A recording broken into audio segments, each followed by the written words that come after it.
to help me when I'm ignoring your city manager, and Bill will work on that. Thank you very much. And with that, I'd like to first ask for approval of the minutes of our meeting of July 9th. So moved. Thank you. Is there a Second. Thank you. Moved and seconded to approve the minutes as distributed of our TMC meeting of July 9th. Any discussion? Seeing none, all those in favor, please signify by saying aye. Aye. Aye. Opposed? Thank you. I do want to take a minute and just give a little update of, I think, where we are since we met last. As we know, I think two parts of a recommendation that came out of this group when we went to the RTA board. One, that we look past the March 2026 date for an election. Second, that we keep working, that we keep at the table to look at what we need to do to finish up RTA and what it is we need to do to be working on RTA next. And I think we got some very clear direction from the board. I think they'd like us to stay focused on the opportunity for March of 2026, which we will do, which means we continue with the second part of our discussion in the motion, which was to continue to work on the options we have and see if March is possible. If you were watching that RTA meeting, there was discussion then about the much rumored Plan B and what that might look like if we went back and asked for a half-cent vote simply by the Board of Supervisors. Mr. Ortega was at the Board of Supervisors meeting where that item was discussed. It was not on for action, but simply discussion. 4 members of the board indicating a willingness to move in that direction. 1 member of our board saying he would not.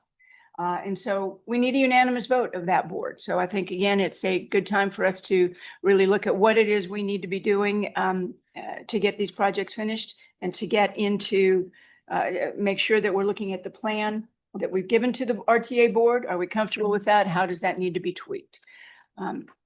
Any other comments? Anything else that I might have? And Christina, we're going to apologize for your name tag in advance. It was we should it's been discussed. It's yet another slight against the city, but I'm sorry.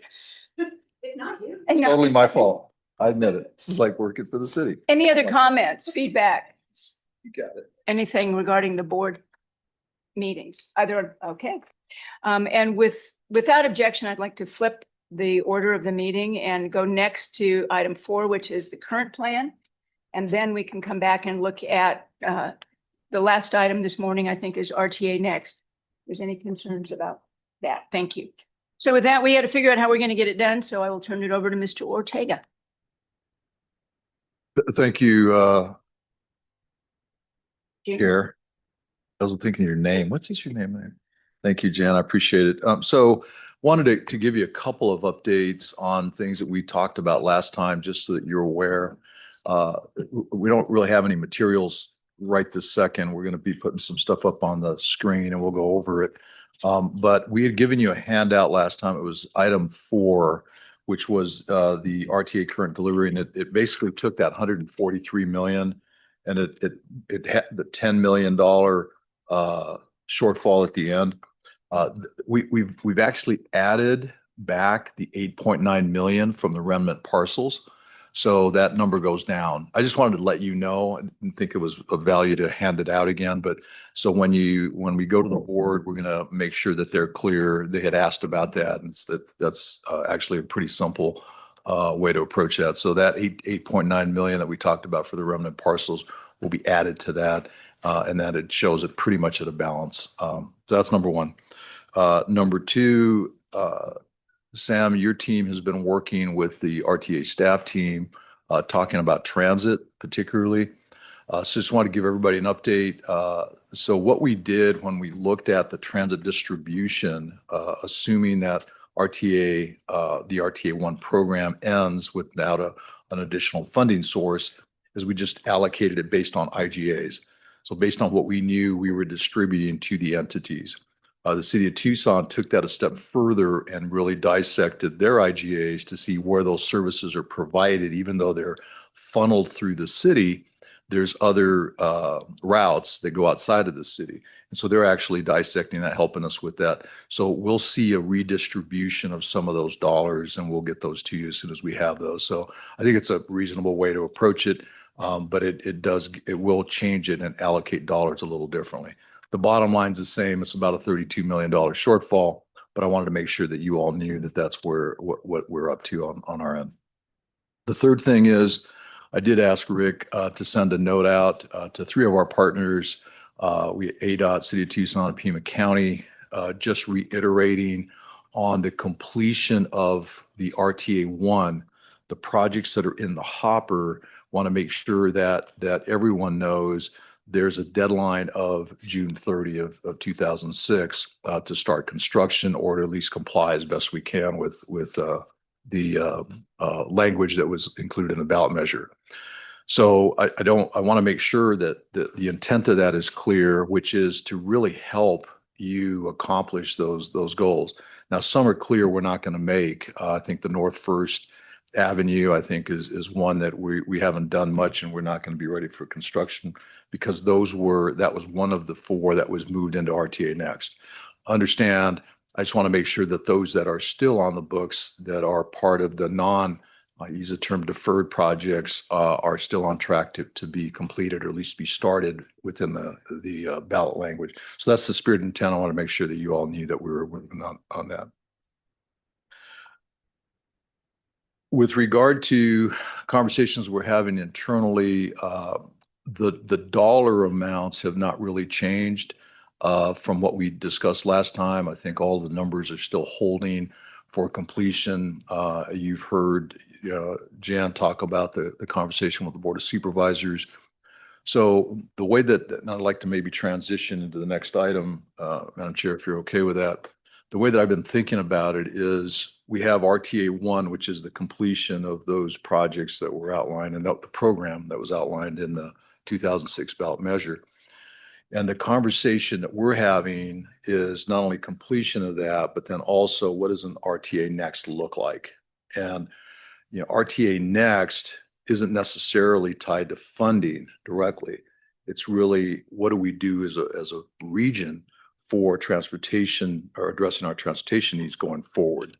And so if you think about it that way, it makes it a little simpler in that we're worried about getting a plan together that we are all at least comfortable with moving forward.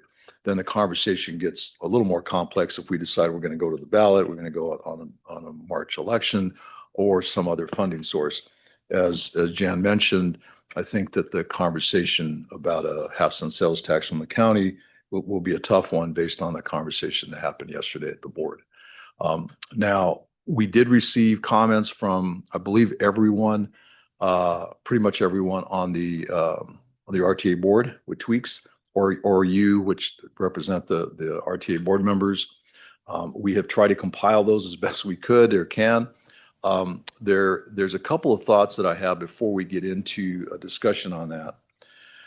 So some of them are pretty big changes. And I was thinking about the word tweak, but I understand, it really is the opportunity to let's have the robust and open conversation about what we as a region think we need, right?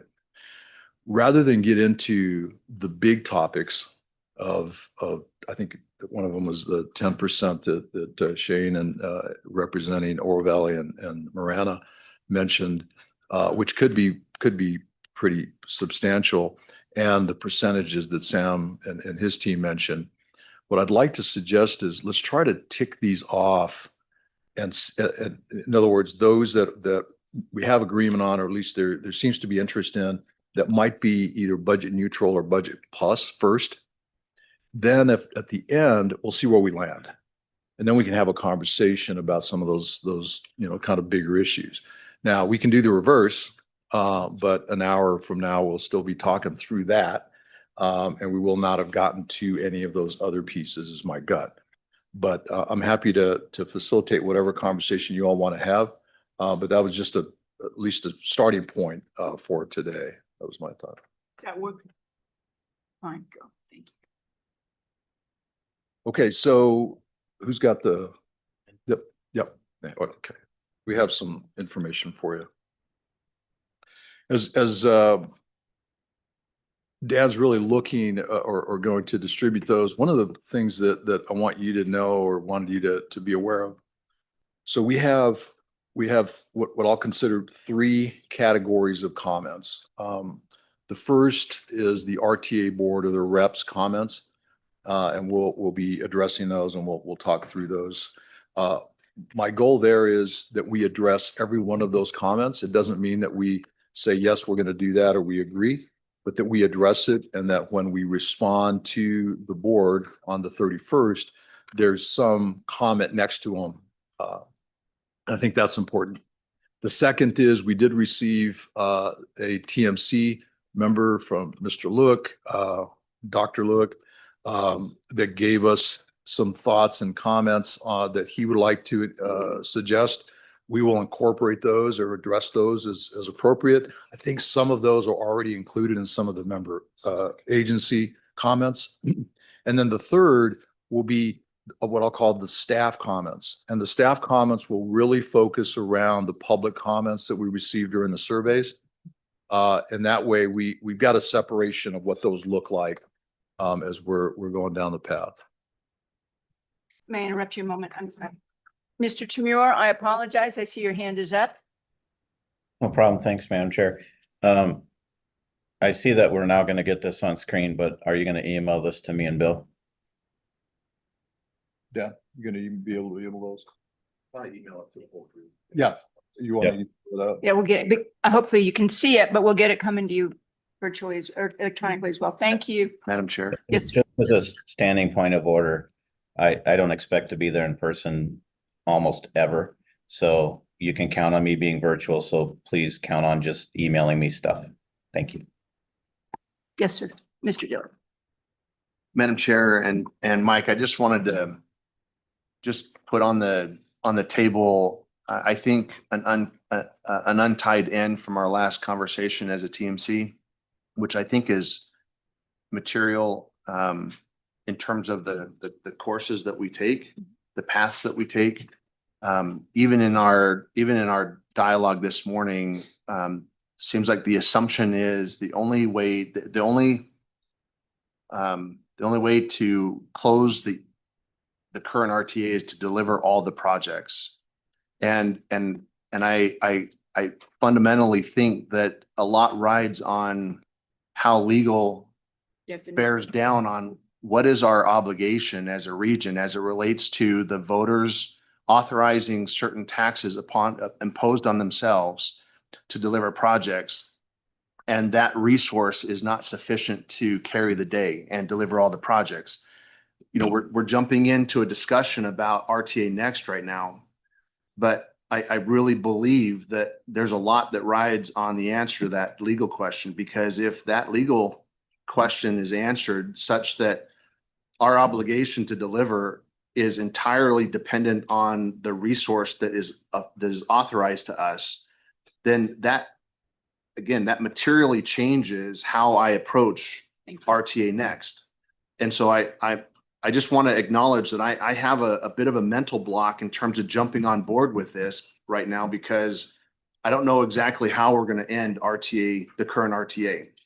And I have approached my legal counsel and talked to Greenberg and Trout about what this really means. And so I have a little bit of a baseline in terms of where that should land. But until we hear officially from our legal counsel for PAG, or RTA, I'm just really struggling in terms of what the solution really looks like. What does success look like? I just wanted to put that on the table. I'm struggling with that. I hear you. I will Sure. make a comment. I look at it. One of the things we've been discussing, one of our projects, if you look at INA or First, and a desire to get that moving and get started before the end of the period. We can do it if it's 3 lanes. We don't have the funds to be able to do it if we're looking at 4.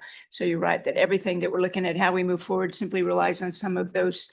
What is an appropriate scope change? Could we get a little bit of an update, Mike, on that venue? Because I asked the question on my end with my legal counsel, and it was like 48 hours and I had a response, so I'm just curious to know where we sit with that. Sure, Madam Chair, Shane, I did ask for an update yesterday and our interim legal counsel is working on that now. And I think that we should have something hopefully in the not too distant future. Just to update you on the conversations that we're having about this topic, because I think it's important. And there, it's got a couple of different tentacles, maybe even three. So the first issue that I've asked for is, what is the legal requirement for completing RTA 1, given that the dollars were insufficient? So in other words, the voter approved the plan and approved a funding source for that plan, and that fell short. So what responsibility do we have to complete all of those projects? Again, from a legal standpoint. So I think that's the first order of business. The second order of business is we have dollars that are in the fund balance for TPT, basically the dollars that we've collected. Can those dollars be used for completion of the entire components that were not completed under the plan? So for example, we have the roadway element, we have categoricals that may not be completed, right? So is the guidance that we just drain that down to zero, and once we're done, right? So that's the second one. Related to that, there was a question, I think, Sam, you brought it up, regarding the fund balance acting as a bridge when a conversation with the voter happens down the road, if it doesn't happen in March. And so that's that 139 million, I think you mentioned. So the conversation there and the question there is, can we use the fund balance that was collected under the program to fund a component of the program that extends beyond the 20 years? And so, excuse me, the conversation there is, the voters approved the program for 20 years, collected the tax, not enough money for all of it, but did we in fact deliver, in this case, the transit program for those 20 years? But are we able to use fund balance to carry that forward going into the future? So those are the three pieces that I've asked for the legal opinion on, and I know that Lisa Ann is working on it. Madam Chair. So if you could, so this wasn't intended to be a gotcha at all. It was intended to be a, hey, where's our baseline? Where do we start moving from? Because I think we've been charged with a responsibility to provide recommendations to help our board be successful in whatever they're trying to do, and complete RTA, the current RTA, approve a plan that we believe is going to be successful for RTA next. And so some of the advice that I've been given, counsel that I've been given based off of my question, leads me to believe that our legal obligation as a region, is that if our resources are insufficient to complete the plan, then our obligation was to go back and is to go back to the voters and say, we adopted a plan. Here's why it didn't perform, and we can't deliver all the projects. Do you want to extend a tax to allow us to do that, to complete it? Vote up and down. And if it's down, then the projects fall off that particular list and we don't have any obligation to finish. If it's a vote up, then we have the resources to complete it, and we move forward and we complete RTA, the current RTA. And then we start trying to address RTA next. So if whatever whatever DeConcini is putting together, for them to address that would be really helpful for me. Because it sounds like what we should be talking about right now is, yes, a ballot question, but it would be, how do we finish the current RTA, and not, how are we going to push RTA next? And so they even went as far as kind of challenging, the ability for us to put any other dollars towards those projects, that our authority to spend on those projects is through the authorized tax, and not sweeping regional monies or HERF monies to put in there. This is your authority to act. And if that changes because project scopes change or revenue doesn't meet, whatever it is, our obligation is to go back to the voters and say, hey, this is what's changed and this is what we need you to continue to give us authorization to do. So that's where I'm really struggling and jumping on to a real heavy discussion about RTA Next, because I really think that's fundamental in how we close out the current RTA and then grapple and wrestle with what RTA Next looks like. I'm sorry, thanks. Madam Chair, so Shane, I understand what you're saying to me, and I will work on guiding or trying to get some guidance on that. Here's the thing, though. Keep in mind, whatever decision comes back from that legal opinion, that legal advice, it is still a policy decision of the RTA board as to how to approach it. Now, I think that if the opinion is we're done with this program because we've exhausted all of the revenue, that's fine. But that doesn't necessarily mean that the RTA board from a policy level will say, yeah, we're done. We're finished. We're not going to do this anymore. I think that's part of the information that the RTA board will need as saying, okay, from a legal perspective, here's the minimum. You don't need to, but do you want to based on other factors? So I want you to know that whatever the decision is or at least the opinion is that comes back will help guide the conversation, I think, at the RTA board from how do we approach completion of RTA 1. At least that's how I'm approaching this. Going to talk to Terry, but I'll just say that for me, it's very interesting, different dichotomy. Are we looking at, is our responsibility to develop a way to finish a plan and figure out what the funding is for that? Or are we limited by the amount of dollars that had been committed for that half cent? And does that define the box? And then we have to figure out the work that goes to it rather than defining the work and figuring out the money that goes to it. The way it was put to me is that our legal responsibility is to go back to the voters and say, we need more money or to complete these projects. And if the voters support that, then we finish those projects. If the voters don't, then that RTA is wrapped up and we consider going into the next round. I mean, that's so. Terry. So I think Shane's hitting on something that's really important, and I know we all recognize that. We keep using the word what we're obligated to do, but I think what is important to think about too is what we're allowed to do. Because it may not be a policy decision of the board. This may be a legal issue that is quantifiably absolute, that you can't spend more money than what the tax brought in during that time frame. And I don't know, and I think it's going to be really important. It's going to drive the discussions that we have here to determine what we do with RTA Next, because it may not allow us to move beyond the taxes collected during that 20-year time frame. And if that's the case, then I think Shane's point about the need to go back to the voters to say, do you want to extend this? Do you want us to include this in RTA Next, whatever the case may be?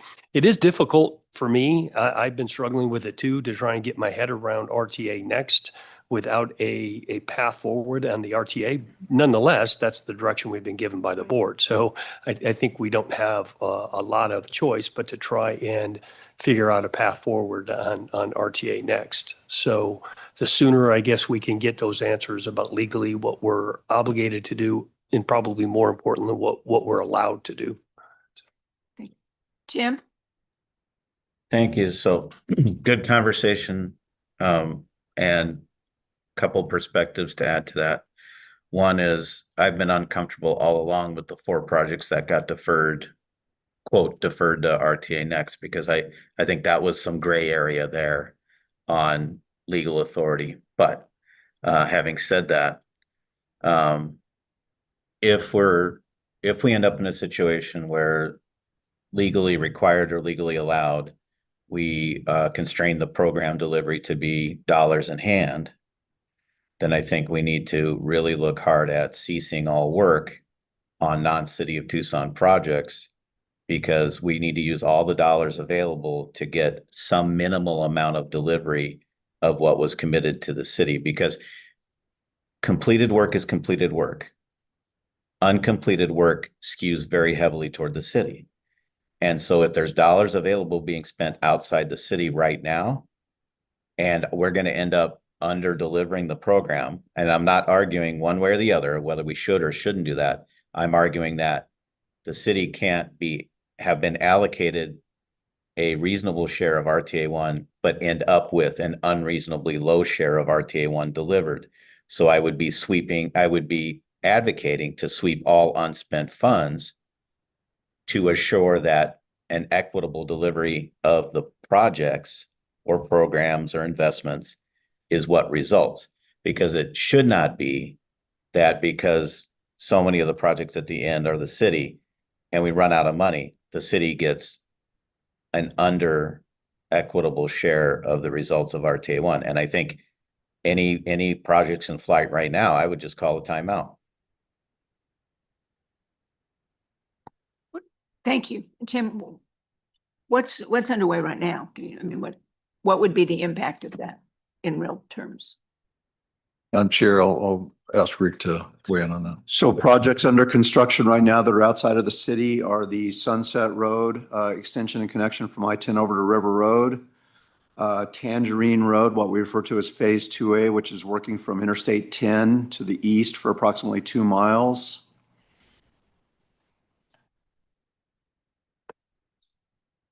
Pardon me? Twin Peaks Rattlesnake is not an RTA project, so that's being done by Marana with impact fees.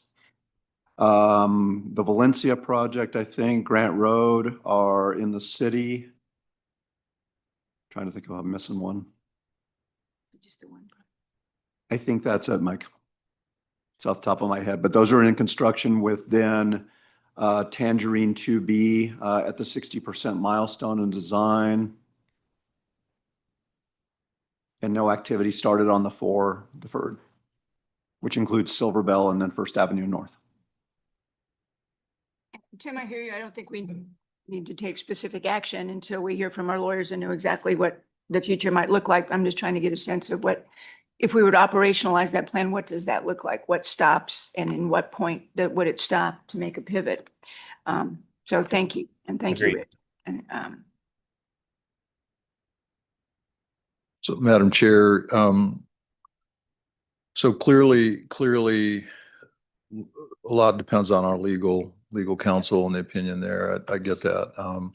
What I'm curious about is, and you know, we have to be careful because we've spent quite a bit, like hundreds of millions of dollars outside the TPT for the program thus far.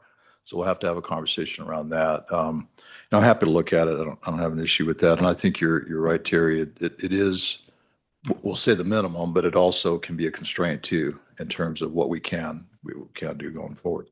So, Madam Chair, I was prepared to suggest that we'd be here about 2 hours, but given this could be a pretty short conversation. I mean, it's up to you. I'll take your lead on this in terms of how we approach this going forward. If you want to pause until we get legal counsel, happy to do that.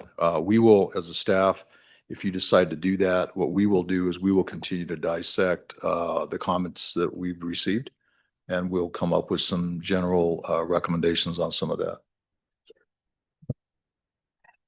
No, I think what we had sent about RTA Next as far as some parameters or guidelines, I feel like these are very important. Otherwise, we're going to be back in 20 years doing the same thing, you know? So I think what we tried to do is put together, again, some parameters to move things along to where we're not in the fourth quarter, the end of the fourth quarter. And I saw some comments where we should move things out of first period, which makes sense. But starting things in the fourth it doesn't make any sense. So I think these parameters, before we talk about RTA, the details of each project, I think these broader rules or procedures is a good discussion and worthwhile. And I don't think there's anything in here that is that controversial, but it will help the program be implemented. So I think that's what I'm sensing is just this uneasiness. We don't have a plan for RTA 1 being finished. We're moving forward on RTA Next. We're talking about revenue allocations again, which is, I'm like, wow, we're back to square one. And then and then we're talking about we're basically playing on the edges. I think sometimes I just want to pull back and talk about the rules of the rules of implementation. And there's more than this. I think there's probably more ideas as we talk about it, but if we're not going to talk, I just feel more comfortable if we had the rules. I feel more comfortable on RTA next if we had more about rules of implementation. Sam. Thank you, Madam Chair. Mike, I think it'd be helpful. I'm concerned if we walk away today without going through some of the RTA Next comments we all submitted.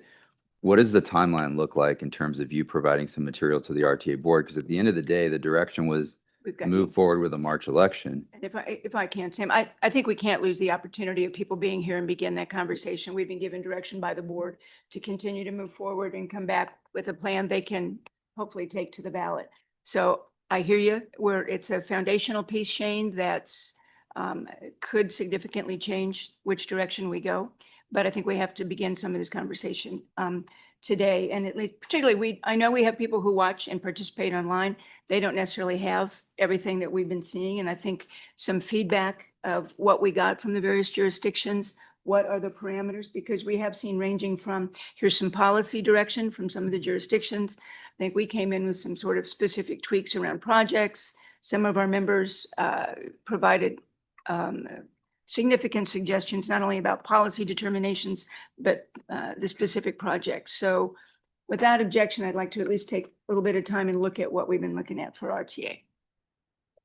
Thank you, Madam Chair. And I guess I'm gonna suggest something that I don't know, maybe it's not a good plan, but it's a plan. And because last time I went over with you what it looks like to use all the regional money to complete the roadway elements of the program.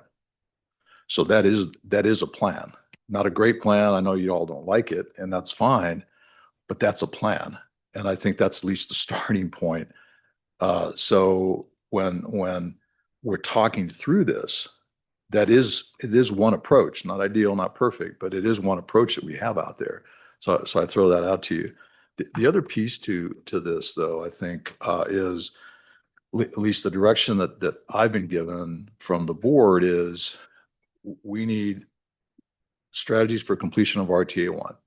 I think there's probably 3. One is what I've already put on the table, which in essence sweeps all regional money, assuming it's legal and all things, and we'll get that. We'll check that box at some point. That's 1. 2, we find a funding source, i.e. we go to the ballot. There's an election in March, gives us additional dollars. We have a game plan. We're successful. We move forward with RTA Next in terms of funding, which includes completion of RTA 1. The third is, well, I'll call it a hybrid, which is maybe not going in March, going at some other time and figuring out the gap funding, all of these legal pieces to keep this moving and deliver as much of it as we can until we can, as a region, come back to the voters and address it. The details of those are need to be worked out, but in essence, those are the options that I see available to us. And we can talk through, as I said before, talk through RTA Next, however you want or not. But ultimately, the conversation is how do we fund all of that, right? And if we don't like the sweeping of use that term loosely, the allocation of the regional monies to the program, fine, let's have a conversation about what else we do. There's one option that Shane mentioned, which is if we're not obligated, then we have a conversation around that, or we might not be able to because it's past the 20 years. We can have that discussion. So I'll take your lead on how you want to approach this, because I think we've got another meeting next week, which is before the board meeting on the 31st. And the request from the board was that we come back to them with some thoughts, and happy to try to bring those thoughts into and articulate them in a way that we can present. So thank you. Shane? Oh, okay. Tim, then Shane. Thank you. Oh, thanks. So for purposes of moving forward, we all are in a similar place with RTA Next. And that's fine, and I think that's acknowledged. But where I think we could make some progress is just start working through the list. Whether that, because that doesn't imply we're happy with the whole thing if we resolve certain line items on the list. And so I think it's probably a good use of time to just start working through the list.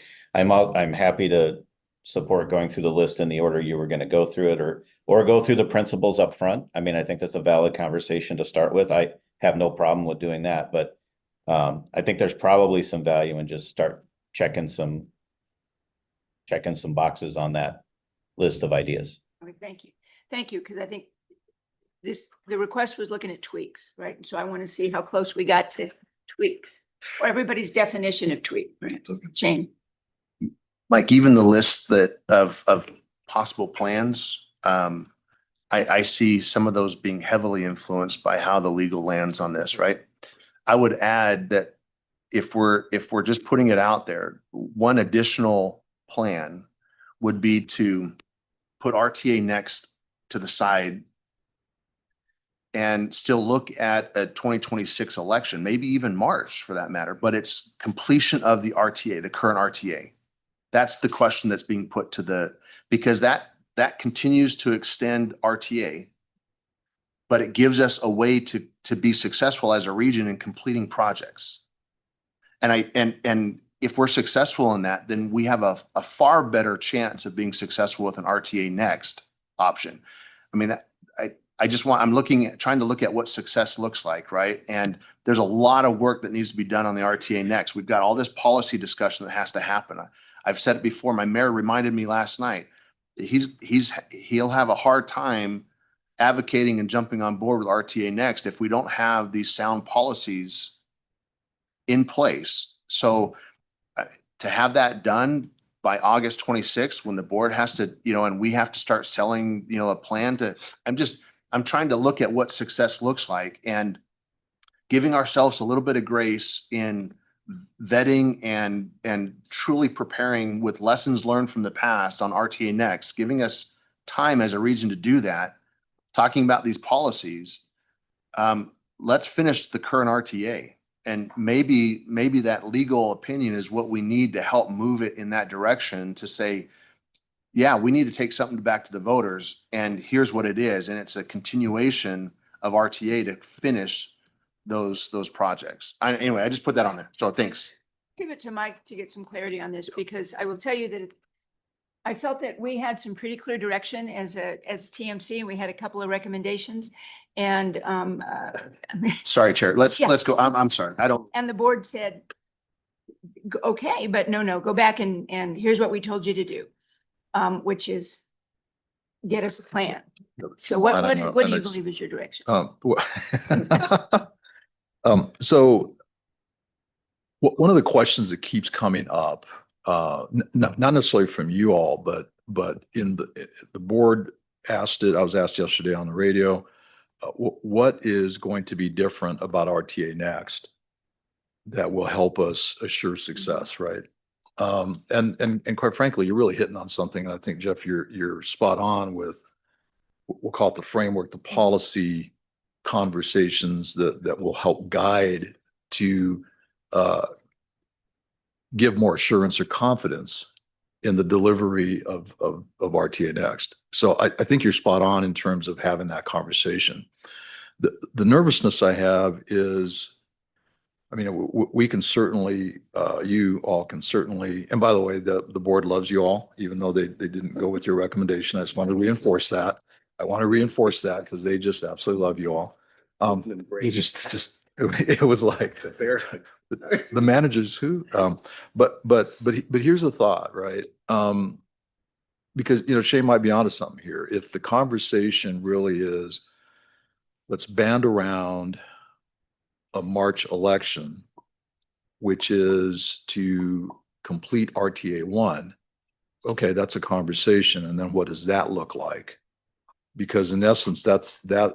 If you think about the RTA Next conversation we're having about the March election, it included that. So if you remember when, we had this conversation, those four projects that were moved into were rescoped. Plus there's dollars for those. So that conversation was already part of that RTA next discussion.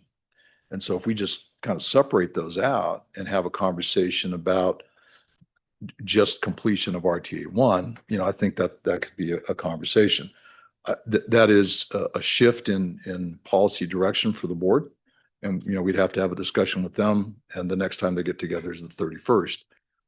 But that could be, we'll call it an avenue. My suggestion though is we still need to, and hopefully you're up for it, go through the RTA next plan and have that in our hip pocket, so that when we do go to the board, we basically have done both. We've done what they asked us to do, and And that's my that's, cut. again, I would recommend, and that what I heard the board saying again was we still are focused on March. We want to get there, but keep working. And look at all the different options. I think we need to present them with every possible option so they can pull whatever arrow they want out of the quiver on this. But, and what I heard from the chair was, it feels like we keep kicking the ball down the field and we're not making some of these decisions. So I think we need to do some of that, absent fairly significantly.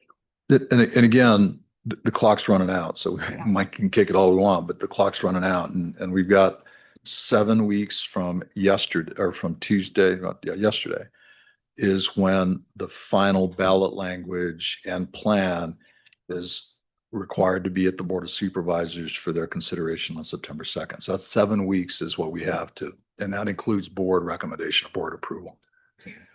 Okay, Madam Chair, getting back to, I think, what Tim said and understanding that there's a lot of ground to cover on RTA one. We have a bunch of stuff in front of us. I think Tim's point about going through this, does it make sense to go through them one by one, discuss them, see if the group as a whole is in favor of them, knock out the ones that where there's conflict or uncertainty about, and come back and revisit those to just kind of see, okay, what is everybody on the same page about? It's low hanging fruit. Yes. Well, you want to? All right. Okay, so let's go ahead and we'll start with the handout, which is the big long page. So Tim and Bill, you should have received a copy of this. We're going to start on the first, I think it's an Excel spreadsheet, probably PDF to them, I assume. We and got we'll it, start- Mike. Okay, good. Awesome. Thanks. So we'll start with project 14, which is Colossal Cave Road. And what I thought I'd do, Madam Chair, if you're okay with it, let's just turn it over to the folks that brought this up, and you can give us a very brief comment on what your thoughts are there, and then present it to the group. So with that, I guess it's Carmine. Okay. Yes, thank you. Thanks, Mike. Thank you, Madam Chair. So the first comment, and just to say, the county administrator and I met with our transportation director and with Supervisor Hines to come up with these items. So while they were attributed to me, they really are reflective of the entirety of input from those individuals. The first one deals with Project 14 Colossal Cave Road. The county indicated a consideration for modifying just the language there. And I know there's other comments on this project. So General Maxwell provided input on it in his comments, and so did Curtis. And so maybe we want to take a holistic look at that. Really, from the county's perspective, it was providing some flexibility in terms of where the railroad crossing occurs. And so changing the language to indicate that the dual railroad tracks crossing would be in the vicinity of Colossal Cave Road. So there have been concerns stated by the public that it would impact historic and cultural features in the area. So that was simply the recommendation that we made. I know that there's a suggestion to break this up into two projects. That's what General Maxwell had indicated, and then to remove it altogether. And I would say that from the county standpoint, certainly open to entertaining breaking it up into segments. And it even indicates that maybe the language include an at-grade crossing. This is General Maxwell's comment, an at-grade crossing with then funding for that and then seeking to leverage federal funds. I mean, obviously, we all know what the landscape is right now about federal funds. And so that adds an element of uncertainty. I think it warrants having a conversation. I will say that while we worked with Supervisor Hines on this, we've not queried the remainder of our board, particularly regarding projects that are of interest to them. So happy to have a conversation about whether that's two project segments and then what it looks like. Is it a range from an at-grade crossing all the way to a grade separated crossing? We should be considering that. I would not, the county would not support deleting of the project in its entirety. And it sounds to me like this might be one in which it's not necessarily low hanging. So that we can, and also when the lawyers are reviewing, perhaps, because I noticed that Maxwell has a lot of comments about removing specificity and things like that, which is not the direction that I thought we have as a policy been moving. So if the lawyer could review some of those kinds of comments too, that would be. The lawyer sleeps very little now, so we'll make sure that she's got that. So just a point though, I think Rick or Sheila, there's commentary here on Colossal Cave. I know that was part of, Jenny, what we received in our public feedback on the survey. And will Carmine's suggested changes and General Maxwell's suggested changes address that? Because I know that was one of the comments that we were going to make based on public feedback that we got from the survey. We don't need to make a decision now, but here's my gut on that. I think that there's enough interest in, we'll call it, I hate to say rescoping, but at least looking at that. The one question I did have though, Carmine, have you all looked at the dollars associated with that? Mike, we didn't do a financial evaluation of it. You know, what we're indicating in the county's recommended modification is just to take the specificity off of where that grade separated railroad crossing is and give us flexibility to land it where it best fits and has the minimal impact on some of the historic and cultural features in the area, not to eliminate it. I mixed in some of the other comments from General Maxwell. So to Jan, your point, what the county submitted was a tweak and just saying, hey, we're not going to nail it down specifically on that crossing. We want flexibility, right, through the design and community outreach and input stage to go ahead and land that grade separated crossing where it most appropriately fits. I think Rick's got The county's tweak makes perfect sense. Madam Chair, members of the committee, that does jive with the feedback we heard through the numerous outreach efforts that our team conducted. So that was looking for the flexibility, the openness to evaluate other alignment options. My one question on this is, if an alternate alignment is chosen for the grade separation, would you still try to put a 4-lane section across the tracks as well? Or is this 4-lane representing the rest of the corridor outside of whatever that would look like? Rick, it was assumed that it would be 4-lane, but I think to the points that we've been discussing, we need the flexibility to decide exactly what fits where, right? If we find a preferred location that avoids the historic and cultural features but can't fit a 4-lane cross section, we need to have that flexibility. That answer. That answers the question and that clarifies, and that also matches with, for the good of the committee, some of the discussions we were having with the county, particularly during the cost development and the scope definition exercises. That was recognized long ago as how do we achieve this? Not should we? Chair. Yes, sir. It seems to me that with that flexibility, would come maybe not cost reduction, but additional cost avoidance. So, I appreciate the ask. So what we'll do on each one is I'll tell you what we're going to do as staff, and then we'll come back. So for our next meeting, we'll come back with language for that project. It sounds like 3, Carmine, Curtis, and the general had commentary there. We'll try to put all that together and also the public. Because he wants to eliminate it. Oh, okay. Well, we'll just say check for Curtis, check. Got it. Thank Yeah, you, Chair. Chris. Excuse- But- Wait, but- let him. Yeah. I'm go sorry, go ahead. Yeah, Mike, before we get off of Colossal Cave Road, I think it's clear from the discussion that it's not quite ready for prime time. We have such a general description of so many projects that people read this, these few words, and then they kind of assume in their own mind. And so you end up with different assumptions of what the projects are. Of all the projects in RTA Next, I think this one is really the strangest because of the involvement with the railroad, the historical, those kinds of things. And for those who are unfamiliar, the railroad tracks are right next to each other until you get just east of Houghton Road, and then they split. And when you get over to Colossal Cave, they're almost 800 feet apart. And then they merge again just east of the county line. And I don't know the history of it and why it's like that. But I think really that the railroad should have some skin in the game, and the federal government. And my main suggestion is really, and I think we hit on this, is to have some kind of an analysis of what does the project look like. But more importantly, I think this project really needs some matching funds associated with it. We've done that with the bus rapid transit. Actually, we don't know if we're going to get a 80 million or whatever it was grant for that. But I think here we can assume some participation from the railroad and from the feds, and maybe even some county impact fee. The people who push back on my suggestion about deleting this project have said, my God, that's the fastest growing area in the county. Well, if that's the case, let's throw some development impact fee money in against this project as well. So that's all I had to add. Thanks.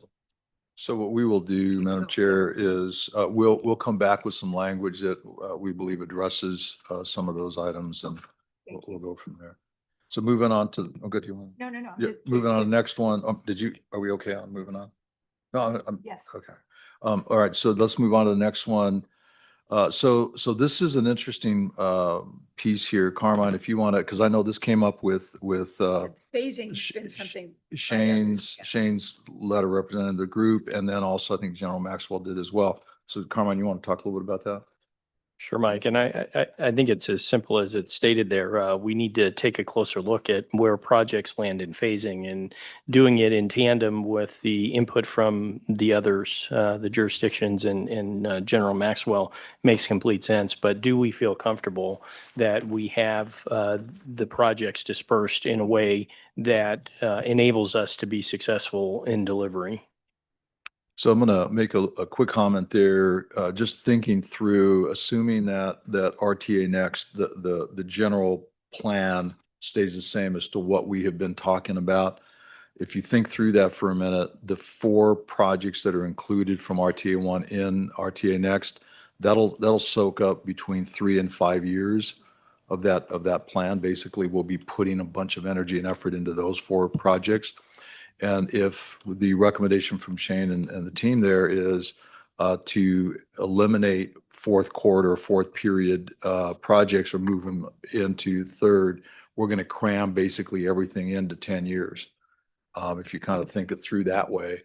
And so we have to be realistic about our ability to deliver, the magnitude that we're talking about, So anyway, I throw that out. We'll certainly scrub that and make sure, but that is significant. That's a significant thought there. Madam Chair. Because of that item here, can we jump to the towns? Yeah. The town That's a good suggestion idea. and just put it all together so that okay. So what is that? 1, 2, 3, 4, 5, 6 down? It's the first one. Yeah, first town. Yeah. Okay. So 6 down from the top. So, we were just at the time we were looking at finishing the current RTA projects plus jumping into RTA Next. And historically, as a region, we've delivered roughly $50 million a year in projects. And to finish everything in that first period, we'd be at 165 million. And so we realized that there needs to be some consideration in where we put these projects. But if we're going to look at lessons learned from the past as well, starting projects in period 4, that's not successful. I mean, it just, so that's the spirit in which, where this suggestion came from, realizing that puts a lot of pressure on the region to deliver. And it's not that projects wouldn't be going on in period 4. They absolutely would be going on, but they weren't scheduled to start in period 4. They're scheduled to start in period 3 or earlier, using period 4 as a cleanup period so that we make sure that we're getting done with our projects before the end of that 20-year period. That's the spirit of the suggestion. And then we realize that there's also comments down further about, do we really need 65 million in debt? What debt funding or debt service? Do we really need that? Well, the more projects we front load in period 1, I believe the more we're going to need debt service financing. So I just put that on the table. Thank you. Comments about phasing, just generally good. Okay, thank All you. right, cool. We'll move on to item 3. So this is First Avenue. I think this is Orange Grove to Ina. Is that correct? Correct. Okay, go ahead, Carmen. You're up. Thank you, Mike. This project is one of the ones that has been deferred. And I just want to say to some of the conversation that took place earlier about what does completion of the program look like and does it result in projects going unfinished? Expressly, the county was told if you defer a project, this one in particular, as well as Silver Bell, right, in partnership with Marana, and RTA Next is not approved, the region will provide funding to deliver those projects. So that was a hallmark of that discussion. And if we're going to revisit that, okay, but understand that decisions on deferral were made based on a different set of inputs, and we need to keep that in mind. This project, the county has indicated we can use federal funds on. So we're happy to do that, to take some of the pressure off of RTA funding to complete this segment. The county has proposed that it be a 3-lane cross-section, not the 4-lane cross-section that is in the ballot. The project is in the tip. As you can see in the note there, it's at $9.78 million. The estimate for the project is just over 10 million. One complicating factor is the county just last month adopted its new roadway development impact fees. And in doing so, we have to do a land use assumption analysis. And based on that analysis and capacity, and particularly capacity attributable to new development, we are no longer eligible to use impact fees for this segment of roadway. And so we have a deficit in terms of even meeting the amount programmed or meeting the amount for the project. We can no longer put impact fees there. So I know, Mike, that Rick has reached out to the team at Pima County to talk about what we can be doing to move that along. We're happy to work with you and with Rick to figure out a strategy to make that construction start date as best we can. We do have a deficit, though, in terms of the funding available to complete that project at a three-lane segment. Obviously, this is going to be wrapped up in the conversation about the legal interpretation of what changes we could make. I will note, though, that there was heavy discussion about the city segment of First Avenue, and I know that a lot of outreach was done by the city. This segment wasn't included specifically or explicitly in that outreach, but we have data to show through the updating of our roadway development impact fees that capacity is just not there to warrant it. It's a matter of what public input do we need and can we move forward, right, to start construction. If we're told that we have to build the 4-lane cross-section, that is going to be a game changer. Couple of things. Carmine, can you repeat again? You said that the decision to defer that project was based on a commitment. Is that right? Because I think that's important to. Yeah. So Mike, I wouldn't say it was entirely dependent on that, right? The challenge was we don't have enough funding to finish the program, which projects could simply be deferred until RTA Next. And because there was a scope change involved here, similar to the Silver Bell project with the county and Moran and a little piece of the city, we said it seems reasonable to do that. In having that conversation, we asked the question, what will happen if RTA Next is not approved? And the verbal response that came back to us was that the region would provide funding to finish out any of those deferred projects, not just this one in particular. And so others who were participating in conversations separately with RTA at the time could indicate if they got a similar indication. But that was very much an expression that was made to us in one-on-one conversations. And I seem to recall that it had come up on various occasions in conversations of TMC and even the RTA board. What happens if RTA is not approved to those deferred projects? And the answer was, we will fund delivery of those projects. Everyone's asked to come forward and voluntarily, if you will, agree to move them forward, and we need to make sure that they actually have. Okay, so that's important for those projects, not just that one, but the four, because those conversations probably happen very similar. What is the financial impact of the impact fees? Is that the $1 million that you list? So it's just south of $1 million. Okay, all right. That's. Okay, I just want to make sure I need the numbers. So right now we're $1 million in the red now. So rounding up. Tweets. Okay, Yes, all right, tweak, check. tweak. Tweak. Let's, yeah, every little $1 million. The $2.4 Let's keep billion moving. plan. So the conversation there, I think is a real healthy one. The next one there, Carmine, if you want to lead us through that. Again, akin to the phasing, the project estimates. And as time goes on, we're seeing costs continue to be a challenge. Are we comfortable with the estimates that are in the draft plan? And I don't suggest that the county has a specific amount there. It's right, some nominal amount. HDR would be of great assistance in helping us with that. Really, the point is just we should take a look at what those cost estimates are, and are we comfortable with them, and make adjustments where we think they're appropriate. Rick, do you have any? Oh, I'm sorry, Curtis. Yeah, Mike, thanks.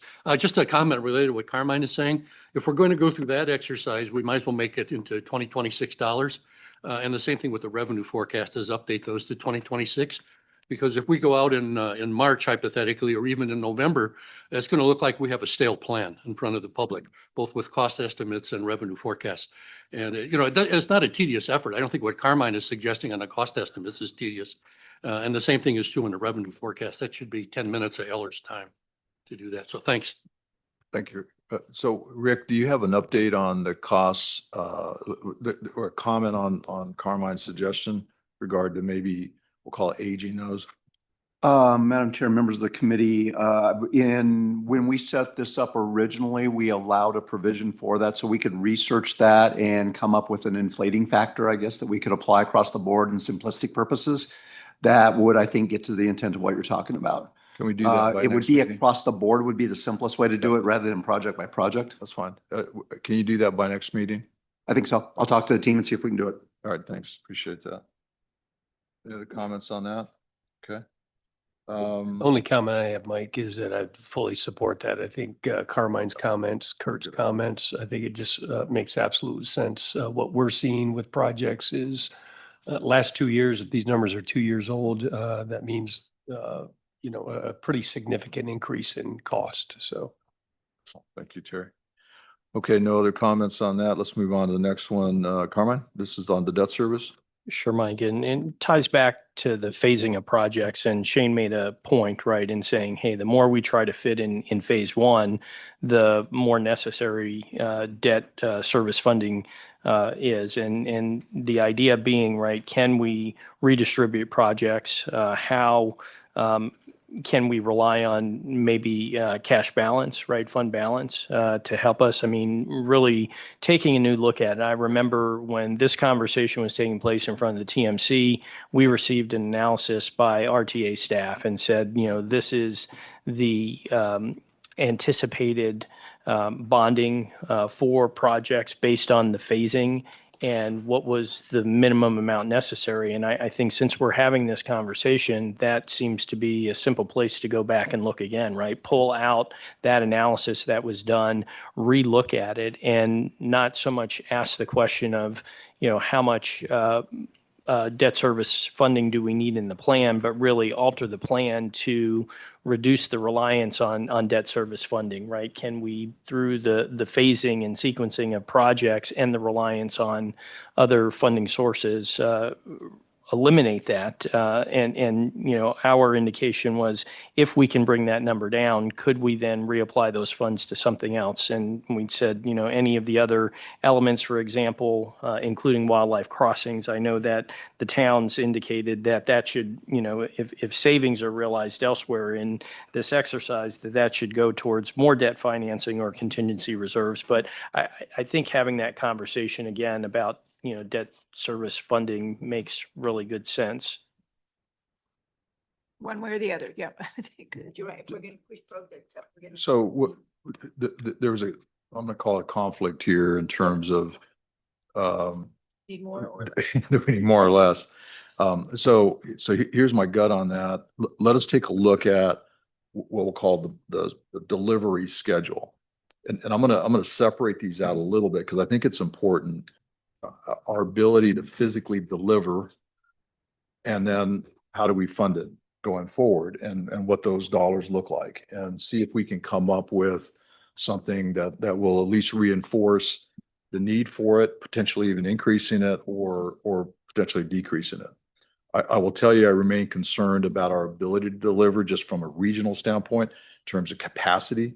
You know, as Shane mentioned, we've traditionally delivered around 50 million a year. If we increase that to 150, that's 3 times what we've done historically. That to me seems like a challenge. But let me work with the staff and we'll look at that because I think that's a very that's a good conversation. Madam Chair. Yes. If I could just piggyback, because we also had that comment as well regarding the debt service. And I think what you just said, Mike, and I don't have the spreadsheet in front of me, but you look at past expenditures, it doesn't seem like we're going to have a cash flow issue. So that's why we also made that recommendation. Madam Chair. Yes. So, Mike, I could see as you go through that analysis that you could come up with a scenario that would bolster or support the other option, that being just focusing in 2026 an election on finishing the RTA 1. So I just wanted to make note of that. I mean, you could see that come out through your analysis.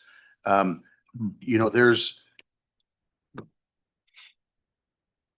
only so many ways you can squeeze a turnip, right? And I, you know, I wonder if we're saying, hey, success is we need to lighten the load a little bit on, you know, on the first period of RTA Next, and you've got others commenting on, well, if you're looking at the past and we struggle in having a whole bunch of projects starting in the fourth period, that's not success. I mean, it just, is there a question that we've got, you know, too many projects that we're trying to accomplish in a 20-year period, and that gets to your deliverability question. So I appreciate you staff looking at that. Absolutely, we'll do that. Thank you. Okay, so then we've already discussed the first one from the towns, so we'll move on to the second one. All corridor projects. Shane, if you want to lead that discussion right after you took a bite there. All corridor projects shall require a 10% cost share contribution from the sponsoring agency. Yeah, I mean, it's pretty straightforward. We're just looking at how do we spread our dollars, you know, further, realizing that there's a financial crunch in getting everything done. Also realizing that over a 20-year period, even the best forecasters are going to have a hard time nailing down what's exactly going to happen. And so if agencies have a little more skin in the game, we don't have anything in place today by way of a requirement of a local cost match or an agency cost match. And so I think the suggestion is, whether it's 10% or something different, you know, this was intended to spur or spark a discussion about, is there an appetite for us to put something in where agencies need to put some money on the table to support their projects, and that helps make the RTA money go a little bit further. So I guess there could be this could be null and void if the legal opinion comes back and the only money you can use for these projects is the money generated through the tax. Well, I guess that's that. So thanks. Just out of curiosity, Rick, what does the current local contribution look like, just percentage wise? Do you have an idea? Just ballpark. I'm just curious as to, Is it close to 10% or not? I don't know. I don't feel. I think there's a cost match for landscape. I think it's like 4%, 5%. No, but I'm talking about, we have local contributions listed throughout that. Oh, So I'm just thinking, I don't know. Yeah. is it, how far away from 10% are we, just ballpark? If you take away the SR 210 allocations and as well as the Tangerine and Cortero interchange, which are using the regional allocations in conjunction with ADOT, it's down around 1 or 2%. It's very, very minor of local contributions for the rest of the projects. So that could be a pretty big ask then. Okay, all right. We'll come back and let you know on that. That's fine. All right, excuse me. All I was going to say on that is it may not be a percentage, it may be an element of the, of a project. Maybe it's landscaping, maybe it's something else. Right, skin in the game. And I think we struggled to come out with what that exactly is. Is it 5%? Is it 10%? Is it an element of the actual project? But I think it was a conversation, it was a good conversation about how do we make these dollars go farther?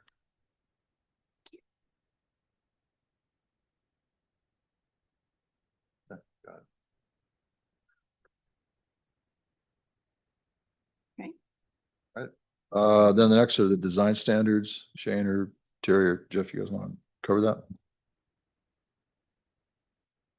I guess I'll jump in. I think this was the spirit of this intent was to help us all come together on the standards, so that we knew that we could say that if our projects through our scoping exceeds certain standards, then the agencies would bear those costs. And so to land on a set of standards for the width of the roads or the width of sidewalks, to establish a standard would be helpful so that if we go beyond that standard, which would be our prerogative as agencies, we would bear those costs. That just helps to bring a standard into bear. What's the impact there? I mean, y'all have to help me because I don't know what the impact could be on that one. Is that, I mean, it seems reasonable, it seems to make sense. I just don't know what the impact is outside. I don't know that. All right, well. Okay, well then Noodle it. we'll figure it out. Okay. So we'll look at that. Obviously the easiest way to do is to look at maybe some examples in RTA 1 to see what that means, right? And what that might impact. So I don't have a sense for it. Sam, do you? I guess my only comment to that is I think we already design our projects to PAC standards and ProAg. And so I also would I wrote down a note, I'd like to see an example of where maybe this wasn't followed. Okay. To help understand the context of this comment. I'll be honest, I don't know that we'll spend a lot of time on that. I think it's a reasonable basis for the conversation or for the RTA next. But I don't want to go through and dissect every project and try to give you a list. If that's okay, we'll just make the assumption that unless there's an objection, we'll do that. And that will be the premise for going forward. Thank you. Okay. Shoulder widths, Shane or Terry, Jeff, you want to talk about that? I think that one really goes hand in hand with the previous one of just standardizing what is, putting a standard to things so that we're not off kilter. And if for some reason we want to do something greater than, then that would be the decision of the jurisdictions.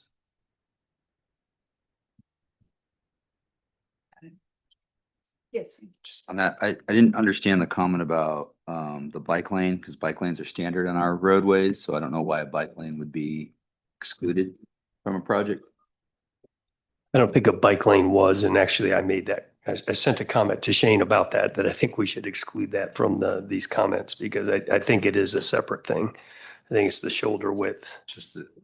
Well, I wonder if there were examples of you having the 8-foot shoulder width for vehicles to turn over, but you also had a designated asphalt for bike lanes. And so it's like, it was more than just the shoulder. I'm not a traffic guy, but it was, can you guys help on that discussion? Yeah, my understanding, you're right. The shoulder being 8 foot, some use that, some jurisdictions use as their bike lane. So it's a joint, it's not a, so that's the standard. If there's an additional bike lane up and above, outside, let's say the curb and that sort of thing, then it's not necessarily part of it. So I think it was just standardizing the shoulder, the 8 foot shoulder. We can try to come up with an example and send it to you so you have a better. Yeah, I think everybody. that would be helpful just so that we understand. I think the spirit and intent of that is, from what it's just, there's a standard of an 8 foot paved shoulder. And if it's wider than that for other reasons, then That's that should be borne by the agency. That's what it sounds like. If you want to use that shoulder for a bike lane or for vehicle pull off, it's whatever you want to use it. It's okay. Congratulations. Okay, all right. Landscaping, art.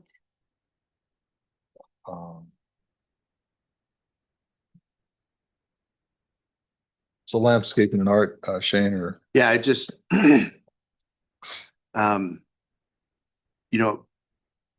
our agencies probably differ in our various communities in terms of what standards of landscaping and public art work that you want to have.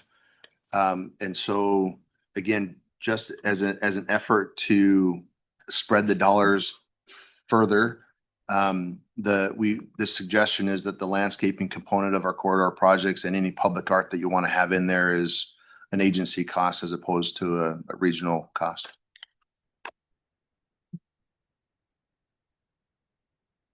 Okay, thoughts, comments? I'm gonna push back a little bit on that. Only from the standpoint that if you look at, and people oftentimes point to the freeway system in Maricopa County, the MAG system, their program includes that landscaping.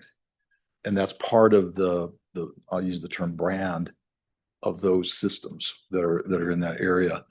And I would be nervous that if we go in and we put in this beautiful paved road, which I would think is beautiful, but it has nothing outside of that as a part of the program, that could be a little bit of a challenge for us. I'm just kind of thinking that out loud. I'm not pushing back real hard on this, but I do think that there's a conversation that we should have about that, just from a purely aesthetic, and the experience of for the motoring public and the use of the transportation system. That's just my gut. So Mike, I don't, Initial I reaction. don't disagree. So Mike, I don't disagree with you, and I don't think we disagree with you as a group that talked about this.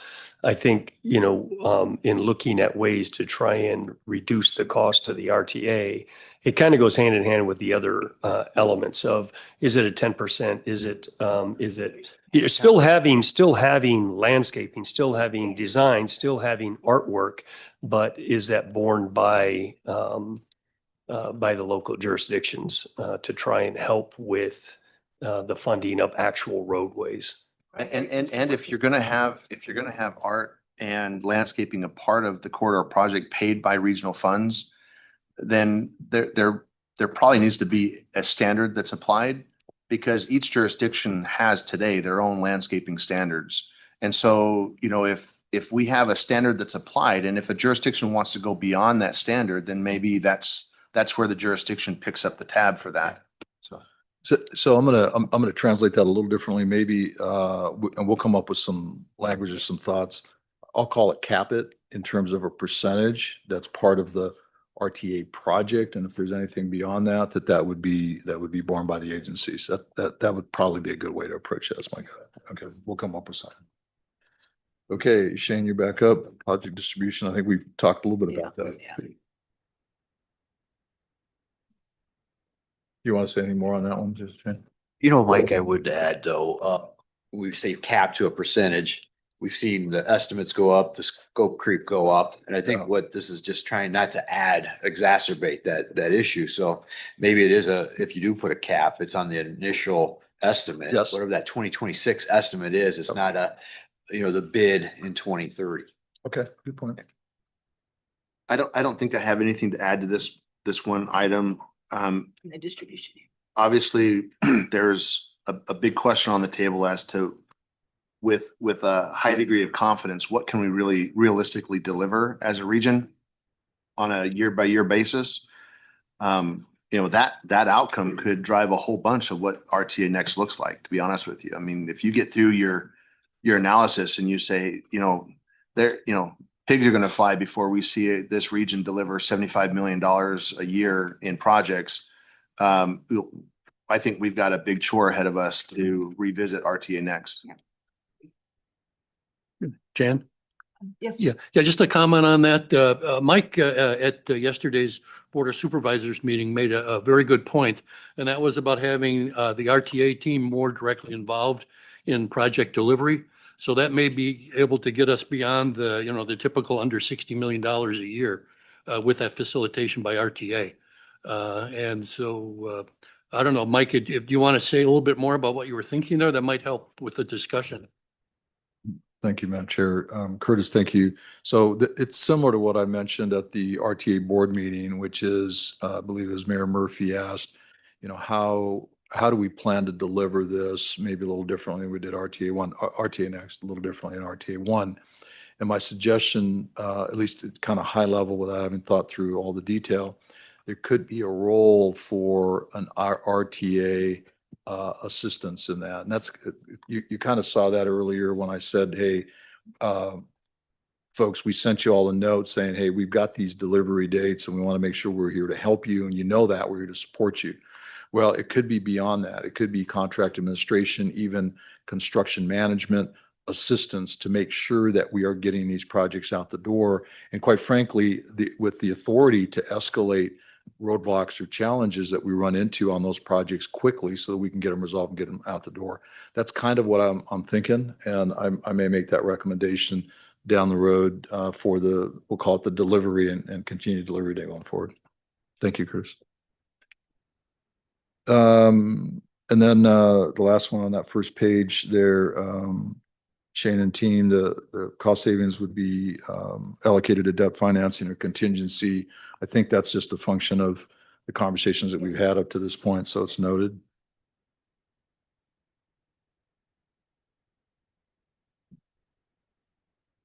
And then this last remark or comment is really tied to some of the initial conversations that we had at this meeting today and in the past about policies. Our suggestions, our collective points today really, drive home the need for policy, but we've also talked about the need for other policies in the RTA Next project that were outside of this, that, we'd have to just make sure that we get these policies in place. Thanks. Feedback.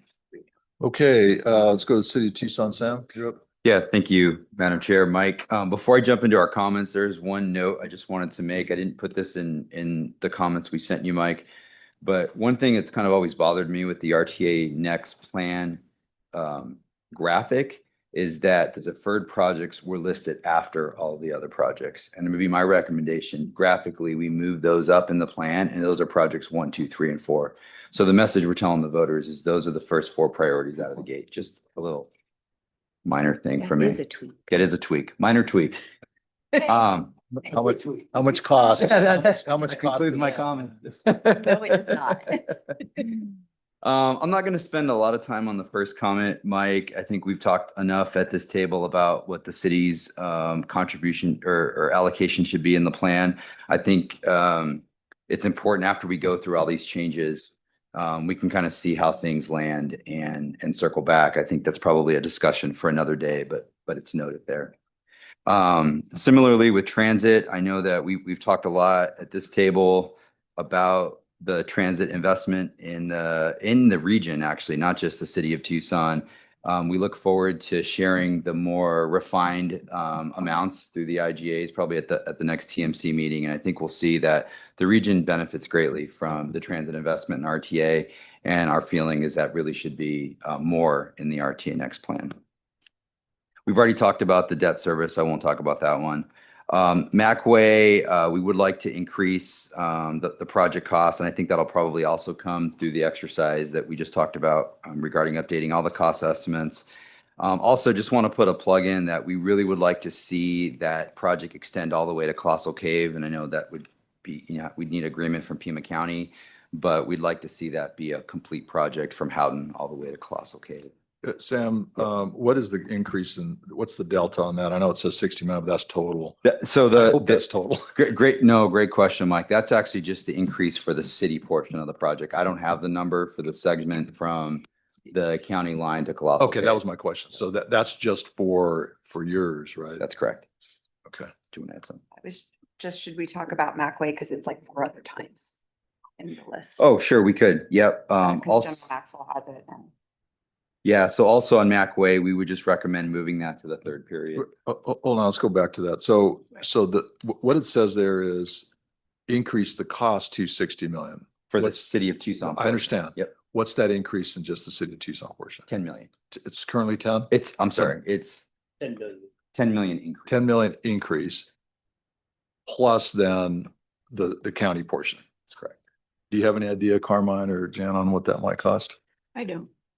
So looking at General Maxwell's comment on the next page, about halfway down, Marion Cleveland, he's assigning $20 million increase, right? Increase Marion Cleveland Way from City of Tucson limits to Colossal Cave Road, and he's pegged it at He's a $20 million increase. 20. Is the 20 million the RTA cost? So what he says right there is total cost, 70 million RTA, 9 million Pima County impact fees, and then that would be a $20 million increase. Now, I don't know if that includes the 10 that maybe it's 20 million plus your 10 million It might increase. be. I don't know. We Mike. didn't coordinate our comments, so we'd have to take a look at that. And Okay, but the idea is extending it to Colossal Cave. Yeah. That's the idea. Yeah, and Mike, early on, I mean, this was in some of the earliest project submittals, and I don't know, Rick, if it ever made it to cost estimating at that time, but we did have conversation and it was decided not to include it. Your recollection is correct. We didn't run it through the cost estimating process. It dropped out one of the earlier ones. And then the city brought it back in when we were going through subsequent evaluations. So, but as a project, it hasn't done that. As a general rule of thumb, we typically try to utilize about 20 million a mile. And I think the segment's about 1.5 miles, rough math. I'd plan on about 30 instead of the 20 value. So for this conversation, for a placeholder, so would that number then be 30 million? Is that what you're thinking? So it's the 20 plus the 10 that you're thinking? it might be, Mike. I'm just, Well, I mean. that's what it sounds like. Okay, why don't we do this then, at least for this pass, let's allocate or at least put a placeholder in there of 30 million for Macway for that, for the extended segment, okay? So plus up. Plus 30 total, yeah.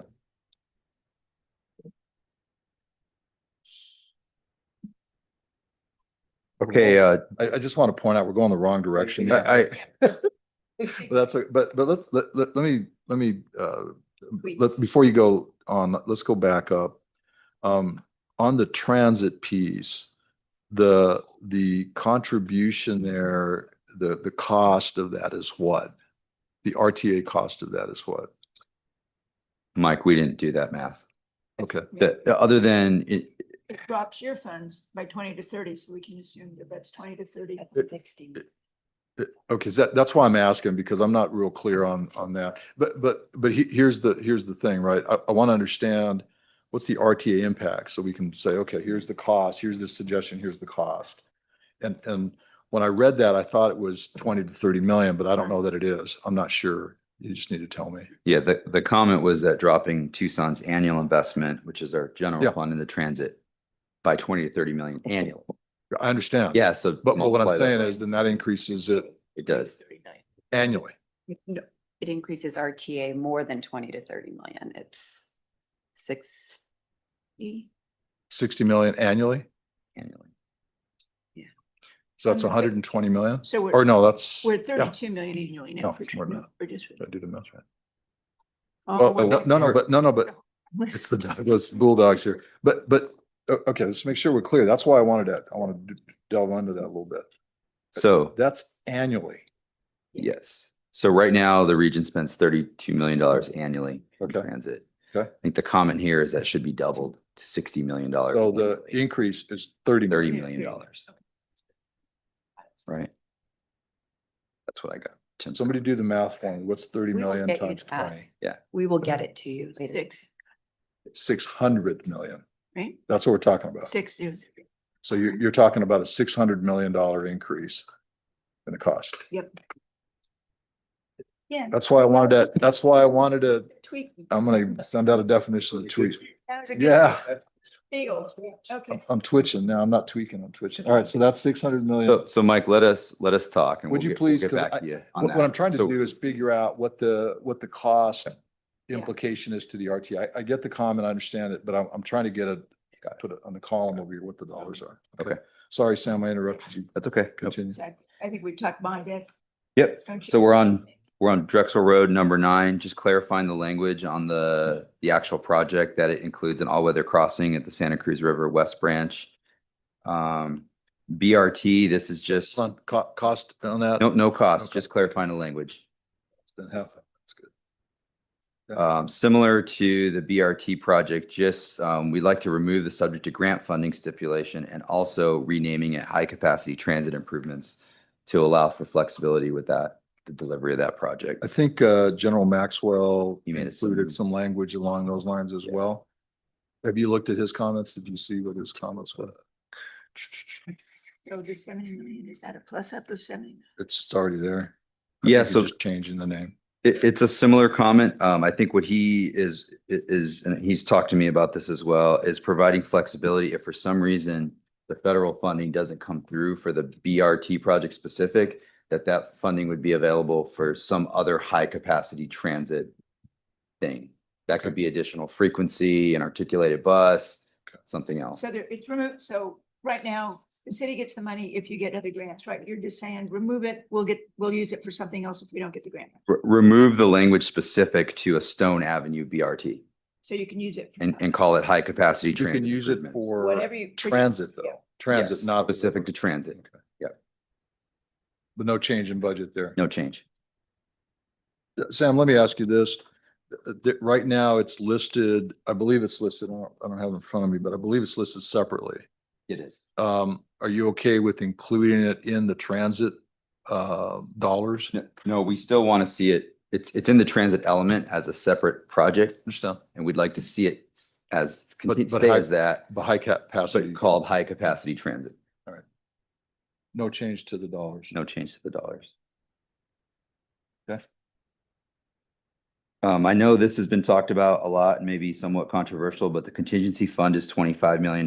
We just feel like, given the conversations we've had, we're $1 billion short, is 25 million is such a small number. We should just eliminate that contingency fund. Bike ped, we'd like to, there's two Hey, elements. Sam, can we just let's have a quick conversation on that. I think it's important. I'm sorry, Madam Chair, to jump in, but I think it's important. I don't want to just make the assumption that we're going to do. Thoughts or comments on that? I know we've discussed this many times over many years. So, there's obviously a conversation around we're using the pessimistic revenue source or revenue projections, and is there a need? Talk through that just for a minute so that we don't. Go ahead. Shane, but I'll tell you, I've said, I think if we've learned nothing, we've been talking a lot about pessimistic versus optimistic, and I think that's all I'll take. When we're off by $1 billion, it's time to really take a look at whether we even have the amount of funds that we think we're going to have. So I think it's, I'm concerned about removing any contingency, even if it's almost de minimis change. Yeah, I don't mean to be so candid on this, but I don't even know if I have any confidence in the pessimistic numbers. I think that's the point you're making. If we're going to look at the past and then when you're grappling for dollars to apply towards projects, I don't know. I'm just concerned about doing anything. Quite frankly, I'm not too comfortable with 25 million, but I wouldn't go any lower than that. I'm sorry. Terry first. I share the concern, and I understand where Shane's, where Sam's coming from, but And I think we reduced it. It was originally something like 75 Yes. million. Yeah. So it feels like we just keep whittling away at it. And granted, it's not a huge amount of money, but I am very concerned about what monies are going to come in and what we'll be able to cover. Sam? Yeah, thank you, Madam Chair. And I appreciate those comments, and I definitely would say we don't make this suggestion lightly. A couple things I'll offer you is it would be good to know when HDR did the project cost estimates, how much contingency was built into those project cost estimates, because I think there's already contingency built in. The other thing I'd offer you is, let's just say we leave the 25 million and we're in a similar situation 15 years from now. I'm not sure 25 million would do much to help us out. So I think that's the main comment is, why are we preserving 25 million that doesn't seem like it will do a whole lot, other than it sort of makes some of us feel good that we've got some contingency funds. So I think if we could have an understanding of how much contingency is already built into the projects, maybe we'd feel a little more level of comfort that Thank you. we've got that covered. I think that would be good information to know, but I don't know that it's so much that we have 25 million in contingency at the end, but when we, along the way, we come up $1 million short on Orange Grove or someplace else along the line, we have a fund to go to. So that's what I'm thinking. Rick, can you share any info on what the current estimates include in terms of contingency? Yes, Madam Chair, members of the committee, the contingency was not a single flat line allocation. For the teams that went through all that, we isolated and evaluated the various aspects: pavement, railroad conditions, earthwork, and we identified contingencies that would be commensurate with that. So we had ranges. And in some cases on the projects, depending on the complexity of it, it may have been as high as 30 to 40 to 50%. On other aspects and simpler, straightforward projects, it may have been lower, 10 to 15%. So we did not, that was a lesson learned specifically from last time. Don't treat all projects the same and just bolt a percentage onto it. We ran into that, we lost on that, so we used a tailored approach. So I don't have a single number I can throw at you. So I think the answer there, Terry and Sam, I think is it varies. That makes me a little nervous, to be honest. I mean, I think that we should have a better understanding of that in terms of to be able to report, hey, this is the number. But as Rick outlined, I think it'd be very difficult to extract that at this point. But no, there is some contingency built into those projects. So just to give you some info for your conversation. I keep going? Yes. All right. The next few are, the next one is the bicycle and pedestrian elements or sub-elements in the active elements. We have two right now. Our recommendation is just to combine those into one element and actually just make it a flat $100 million line item for bicycle and pedestrian improvements. That is a add of a $10 million. And by the way, at the end of these comments, Mike, we tallied it up. So I can give you a plus minus on Okay, that'd be great. what we did. Drexel Road, we'd like to reduce that project estimate by $10 million. Irvington Road, we'd like to reduce that project estimate by $10 million. Campbell Avenue, we'd like to move to the fourth period or some future period beyond on period one. Same with Macway.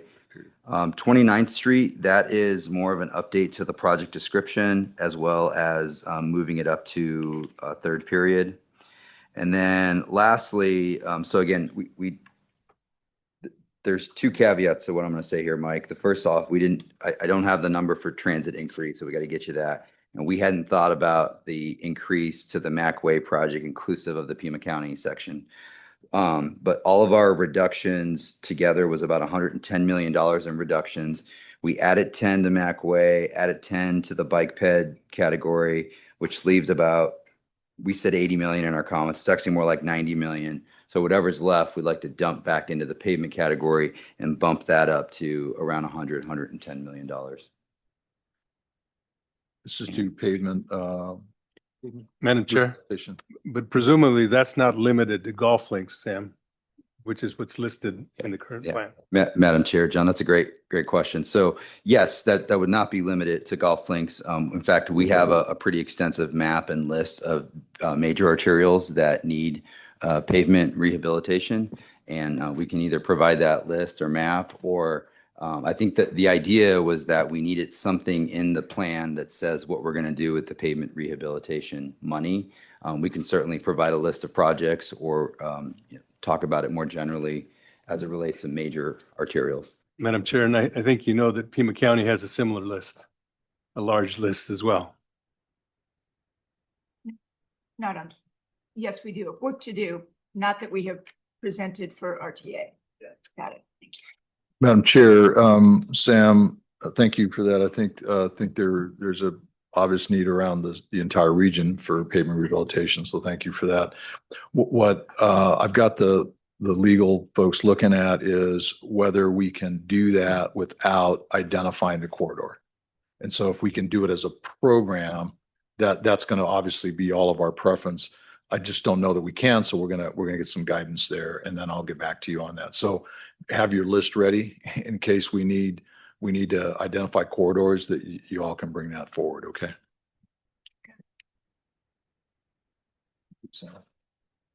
Thank you. Well, since General Maxwell's not here, I guess we're Fine with me. skip over. All right, so I'll oh, go ahead, please. I didn't know whether South Tucson had any Oh. comments. Go ahead. Can you hear me? Thank you, Madam Chair and Ortega. As you can see, the South Tucson tweak is not included in this. That is because we were asked by our council to hold off. And the reason being is because we wanted to go to the original ask of what South Tucson was allocated, which was $56 million. So the difference of what we have in the plan right now for RTA next is 25, leaving an increase of 31 million, which I foresee us being directed to dedicate most of that funding to transit for free bus fare, extended weekends, and night hours.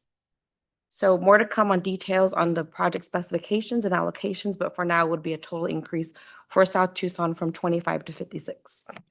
Thank you. Would you like to add anything, Melissa? No, so. I will follow up, and just so you know, I will follow up with the nation and the tribe, see if there's any comments there. But South Tucson did meet the deadline by letting me know that they were going to. I think your mayor's traveling. So. Yes, sir. Oh, I'm Jason. sorry. Thank Sorry, Jason, I didn't see you there. Thank you. Thank you, Jason. Apologize. Yeah, so as far as the Pasquayaki tribe, I think we can probably reduce our scope to just include all-weather access along Camino de Oeste. Right, as you know, we have a big issue as far as safety is concerned is with the black wash flooding, and we definitely want to have all-weather access for at least one of our major streets that come out of the reservation. So as long as we have all-weather access, I think we would be satisfied with that component. Thank you. I apologize, Jason, I didn't see you there. Jason, do you have a number on that? Do you know how much that would reduce the cost? Do you have any idea? Right now, we have the element from Camino Calle Torum to Los Reales is about 14 million. And then we added another component from Los Reales to Valencia that added another 10 million. So I would imagine maybe 5 million off the total. Okay. So it'd be down to 19 million. Okay, so I'd ask that maybe you confirm that with Rick, Yeah. so that Rick can include that. Okay. I met with your leadership. I know that the Grant Road UP project is also very important, and so we'll make sure, however that's included going forward, that we incorporate their commentary as well. Okay. Yeah, thank you. Madam Chair, Yes. Mike, I also just want to acknowledge the Pasquayaki didn't have a whole lot to begin with in RTA Next, and for them to come forward and reduce, I really shows a lot. So thank you. We could, I guess, or we could either that or. Curtis, do you want to just sort of explain? Can you? Thank you, Jan. I think in my comments, most of them have been addressed already, but I do have a couple that are kind of policy oriented. One thing that it's kind of in the middle of the page. It starts out, this has always been confusing. It's about the start and stop date of RTA 1 and RTA Next. The voters approved a 20-year plan with 20-year funding, which runs through June 30th of next year. If we go out in March and it's approved, the statutes require that collection begin April 1st. I don't see anything anyplace that says either one is delayed or the other is shortened by virtue of the election happening, which to me means there's 3 months of the sales tax being on both of those, or 3 months of a 1% sales tax, which I don't think necessarily would bother the voting public for that short of a period. But it's something that needs to be clarified because, we've gone for the maximum of 20 years on both of these plans. And I call that the April Fool's Day clause. That amendment happened about 8 years ago. The original statute said the tax would go into effect January 1st or July 1st after voter approval. And somehow that got changed to April Fool's Day, which makes absolutely no sense. So anyhow, that's one. We talked about contingency funding. Really, the other important thing, and we've kind of talked about this peripherally, is my bottom comment is, well, actually, that's not, I was talking about shared funding, about joint funding on these projects. We had a workshop, I think, 3 or 4 years ago when we first initiated this process. And we went in and the jurisdictions came in and they were asked about a contribution on these projects. It was sort of like a grant program initially. When we started talking about project submittals, here's your ideas, here's the local funding match. Somehow the local funding fell aside.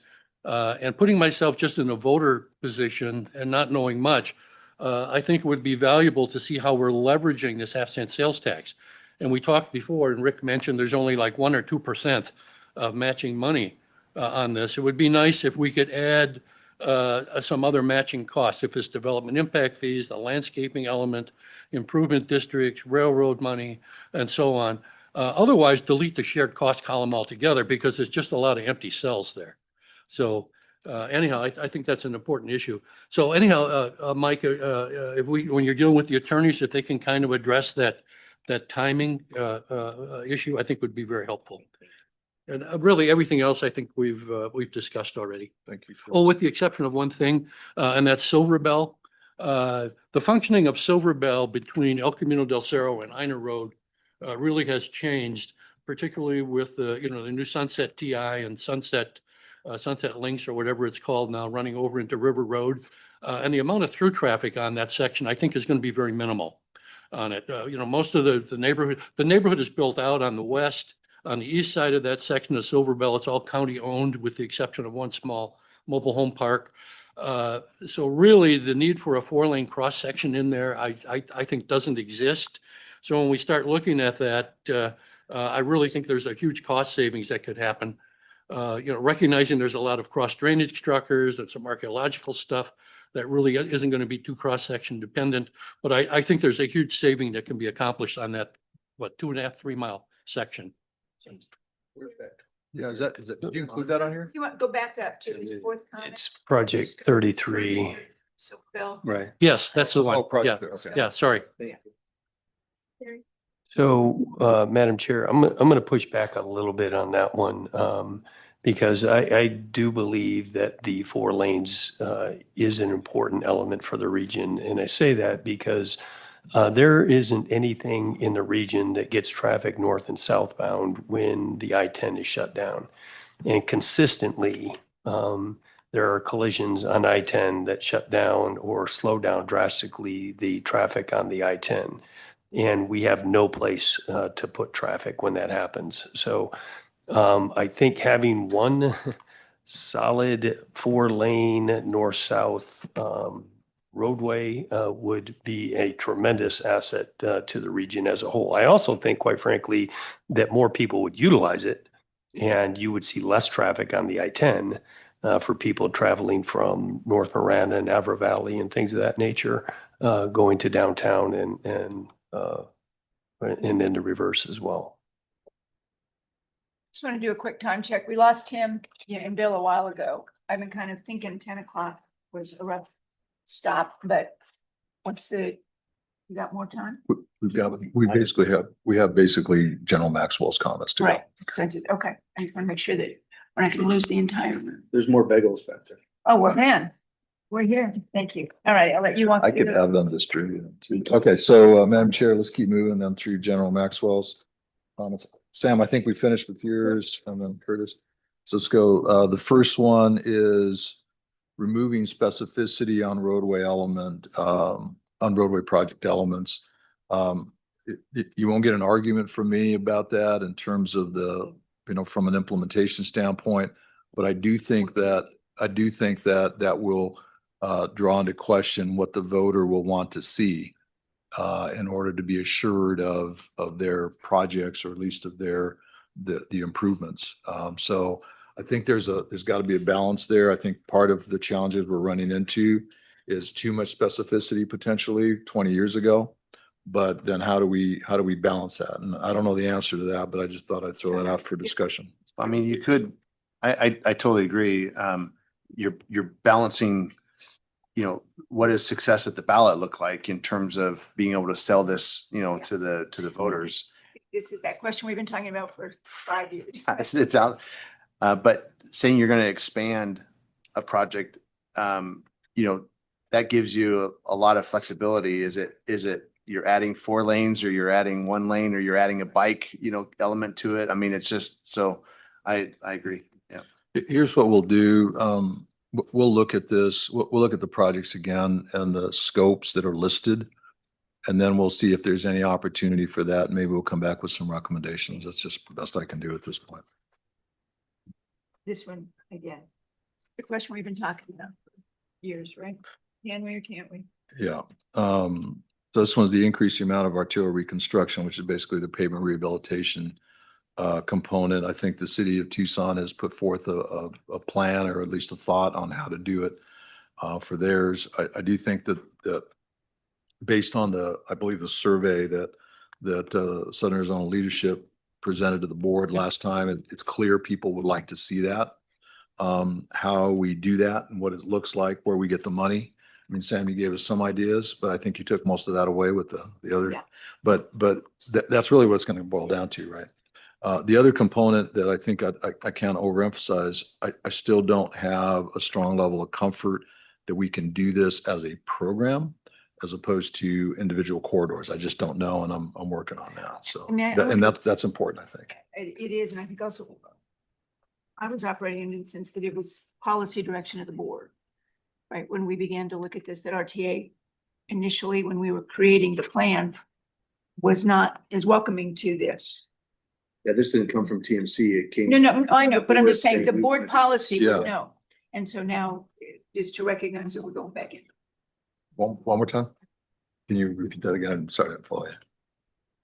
When we began to develop RTA next, I thought that the direction of the RTA board was to not include the maintenance and reconstruction. That's correct. And so we're just. But that changed over time.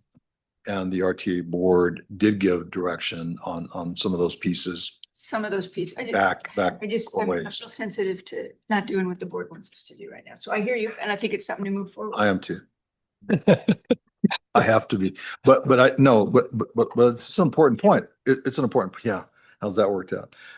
That's an important point though, right? Yeah. Because the board initially, as I recall, and this is probably 3 years ago or maybe 4 years ago, said, no, we want to focus on the, we'll call it new development, expansion, et cetera. But then over time, I think that they moved off that. And I think the city of Tucson made some compelling arguments for reconstruction. And I believe we even got a legal opinion on that at one point that said, yeah, the board, you can do it if you want. And so then they started to entertain that. Yeah. So entertain that. So yeah, I try hard not to go against what the board wants. Okay, I don't know what to do about that one other than to say, yeah, that's great. But unless we find a place from where to take it. I mean, he does talk about, you know, some of the things that, and I know down at the bottom, I believe he's General Maxwell suggests increasing the total revenue, I think, to 2.5 billion from 2.46. Our data should. Okay, so Didn't General Maxwell say if you're making a tweak, also indicate where the money's gonna come from? I think he did at the end. He increased the revenue. See, I told you all, stay within the plan, you know. Okay, and so then Colossus Cove Road, I think we've already addressed that, and Mac Way as well. I think those two we've addressed those.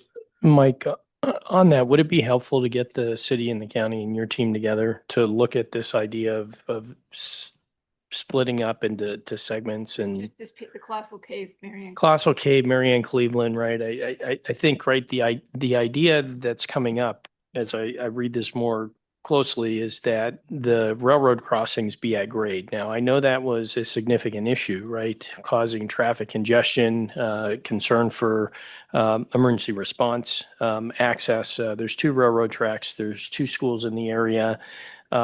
If the idea is, though, you construct that segment of Marianne Cleveland that's in the county, does that give residents an alternative? So if it's an at-grade crossing at the railroad tracks for Colossal Cave, can they get off on Marianne Cleveland and head down to Houghton and then to the freeway, right? So I think it would warrant maybe us sitting, and I don't know if we have time to do that. At some point, though, this suggestion here, right, how do you complete that full stretch of Marianne Cleveland all the way to Colossal Cave Road? And then what does this crossing look like at the railroad for Colossal Cave? And the suggestion is maybe you go at grade in the plan, but you also explore seeking grant funding to do a grade separated crossing, right? So it sounds like it doesn't extinguish that, but it's starting with the premise you go at grade, you shift some of the savings over to completing Marianne Cleveland, and then you look to leverage another source of funding for a possible grade separated intersection there or crossing.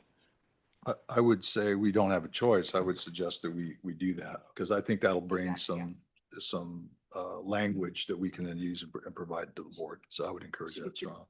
The team together? Yes. That's what I'm talking about. Yeah, Yeah, we don't have a choice and get everybody together. Yes. Okay, so that way, so on the next one that consider value engineering, absolutely. We're all ears. So I think that's a function of if you know that there's some, I'll use the term tweaks, I guess I got to think of a different word, minimal changes. But if you think of some scope changes that'll help in the cost, either in terms of value engineering or in limits, those kind of things, we need to know about that. So I think that goes a long way. Got Bob down there. Yeah, Madam Chair, Mike, I'm going to echo that. I've always been concerned of the numerous line items for Drexel Road and how the voters will perceive this, because it's a specific voting block that is beneficial to that region, but the remaining voting block may not look at Drexel Road as saying, how is this beneficial from a regional standpoint? So if there's a de-emphasis and move that money to AR, it may help with a perception when it goes to the vote.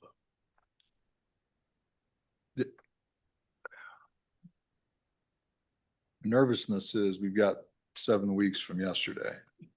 I'm gonna buy us all t-shirts, clock's ticking because it's ticking. We wouldn't have time to get the t-shirt. We wouldn't even have time to get t-shirts. You're right, good point. What I'm wondering is this, I think we all recognize and we all are sensitive to the fact that the costs, as we know are changing and all things go along with that. So what's the best way to assure success? Going back to Shane's points, I think we need to embark on that again. We've done it once. We've done it multiple times, but at least once recently. What I'm wondering, what does review look like after September 2nd? So let's think through that for a minute, right? So if the board decides, if the RTA board decides to recommend to the Board of Supervisors call an election in March, what opportunities are there after that time for us to do or go down the path of more analysis? I mean, I think that's a question right now. If we find a huge flaw in our efforts, we found it, we're great, everybody points to it, but it doesn't change the ballot language, doesn't change the plan. But I'm just wondering if there's value in thinking through that. So, Madam Chair, Mike, so I answer the question with a question. What is it that needs to be nailed down by September 2nd? Is it the dollar amounts, the project ballot The plan. languages, the ballot language? That's what needs to be nailed down. it's the ballot language and the plan. Okay. And, you know, it's tough, man. So what tweaks Welcome this? to my world, folks. Welcome to my world. Welcome to my world, folks. Getting back to our last record. Anywho. I'm throwing that out as something to think about. We clearly don't have time now to go back. We can go and do a kind of we'll do a quick review again and you do as well. You know, look at your projects as well and see if there's any opportunity for there to be some tweaks there, but I don't know how we do that. Sam?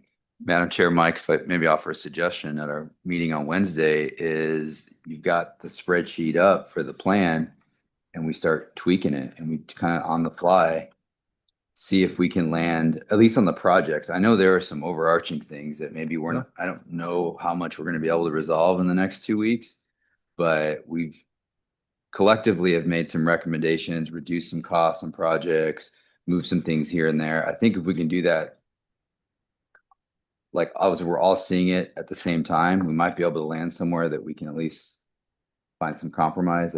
That's my best suggestion. But I think by the end of next Wednesday, we've got to have something. Oh, yeah. Ready. We're done at that point. Oh, you think? We're like turkeys. We're gonna be done out of the oven. Done. Okay, that's a good suggestion. So here's what we'll do, for next time. We'll bring the plan and we'll work through however we can to incorporate. We'll bring the plan, put it up, and then we'll go through it. And if there's anything that we can make changes based on feedback from you, we'll tweak it. Those will hopefully be tweaks, so. Jan, Madam Chair, Mike, I want to get back to the idea of having some color-coded maps that show phasing. I think that'll help us really understand the timelines on the plan and whether or not there's projects that trip all over each other. For example, Mac and Colossal Cave, make sure the sequencing makes sense. We had a couple of goof ups during RTA 1. For example, Silver Bell probably should have been done long before I-10 widening was undertaken, kind of relating to what Gary was saying earlier. And I think having that color-coded map will help us sort some of those things out. And then also priorities within the different jurisdictions and supervisory districts and all that stuff. So thanks. The art part of the science. We can come up with a great plan, and if there's nothing in entire sections of the region, it has limited success.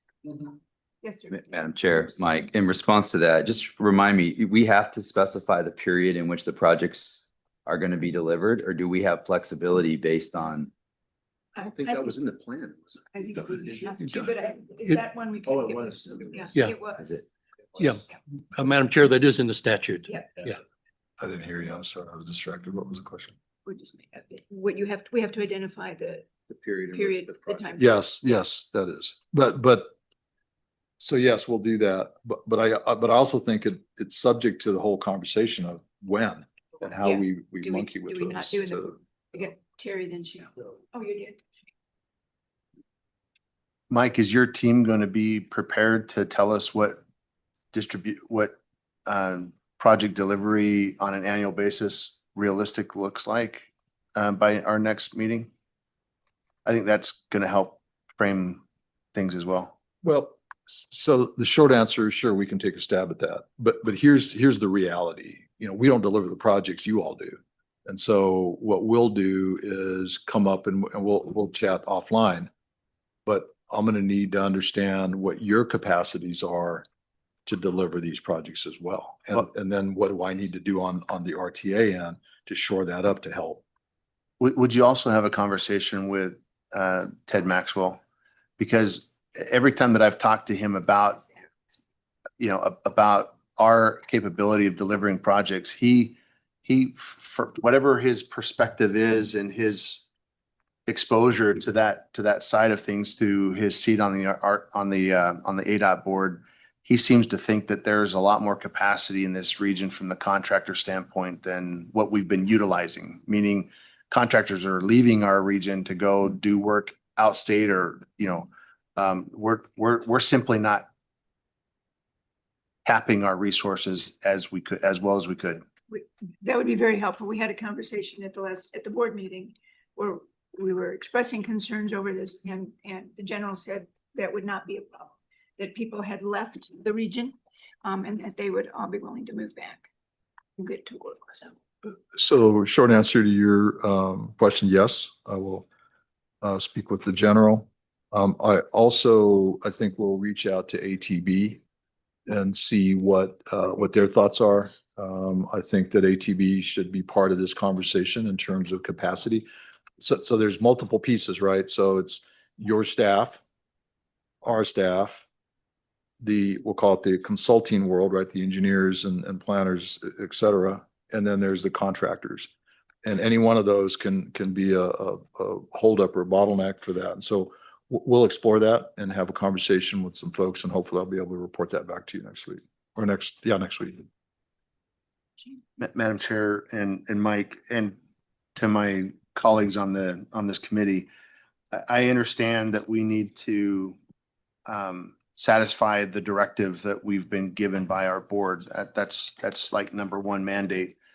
But if we get through next week's meeting and we still believe that, with legal opinion that we'll hopefully have at that time, and your analysis on our ability to deliver, I think we still have a professional obligation to our board to recommend what success looks like. They might be tunnel visioned on getting RTA next in front of the voters in March.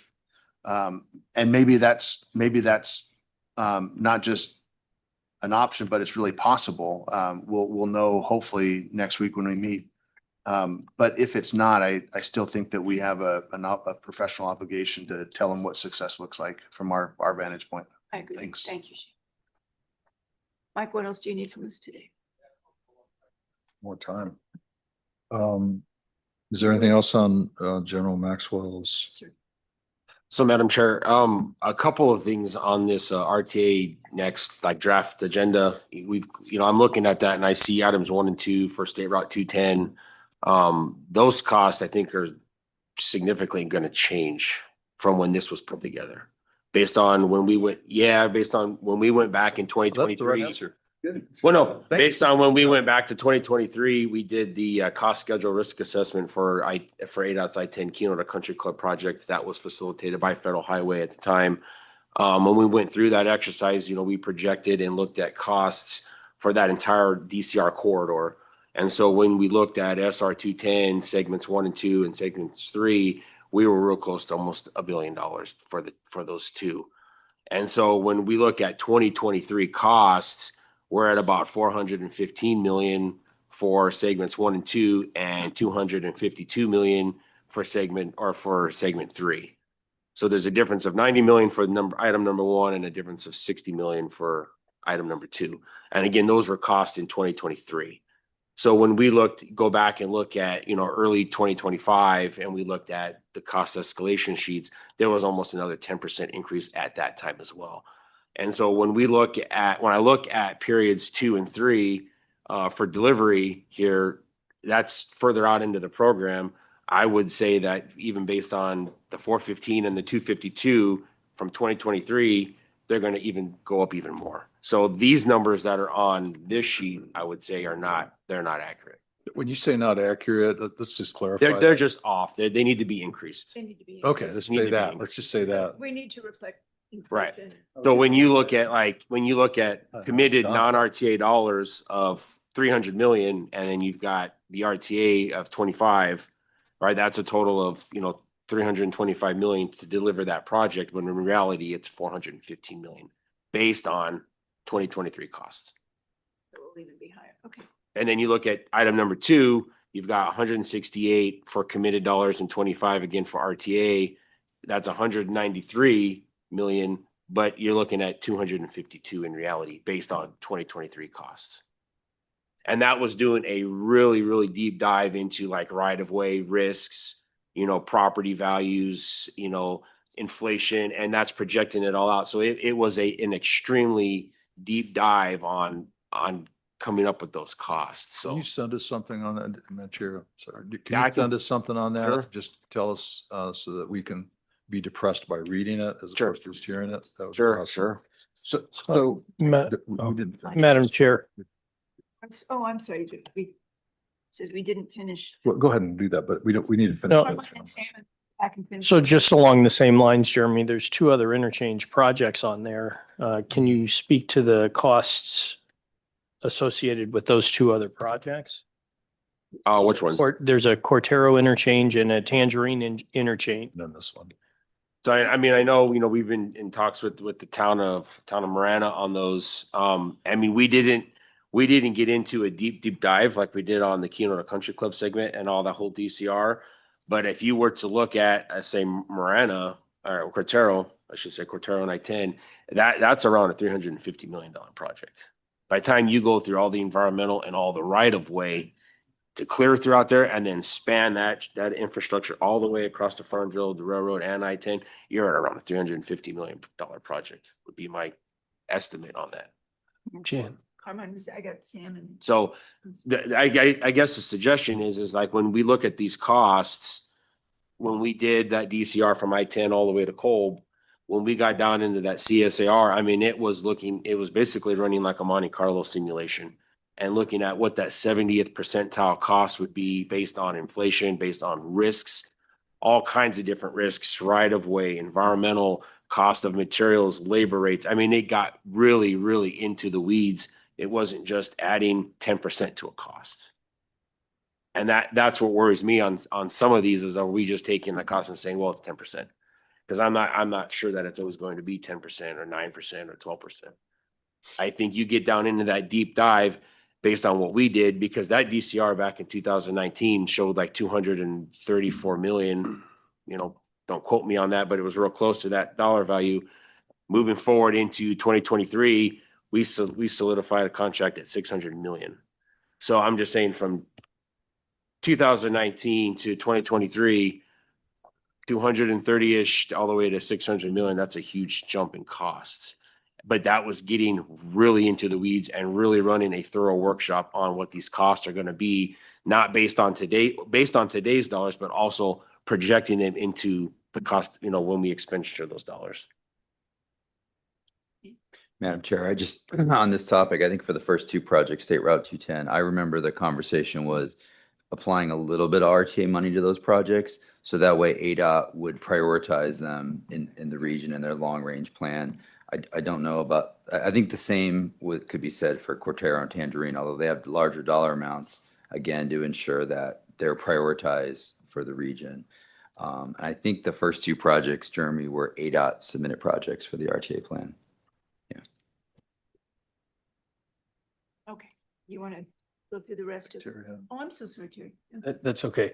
So I think to Jeremy's point, and since he brought it up, I'll talk about it briefly because it is something that we're in the middle of discussions with, and I have to have a number of additional discussions before I can bring any tweaks forward to this group. But Cortero is one we're looking at because of the cost escalation, where we're sitting at $350 million. And is that the best use of the regional monies or not?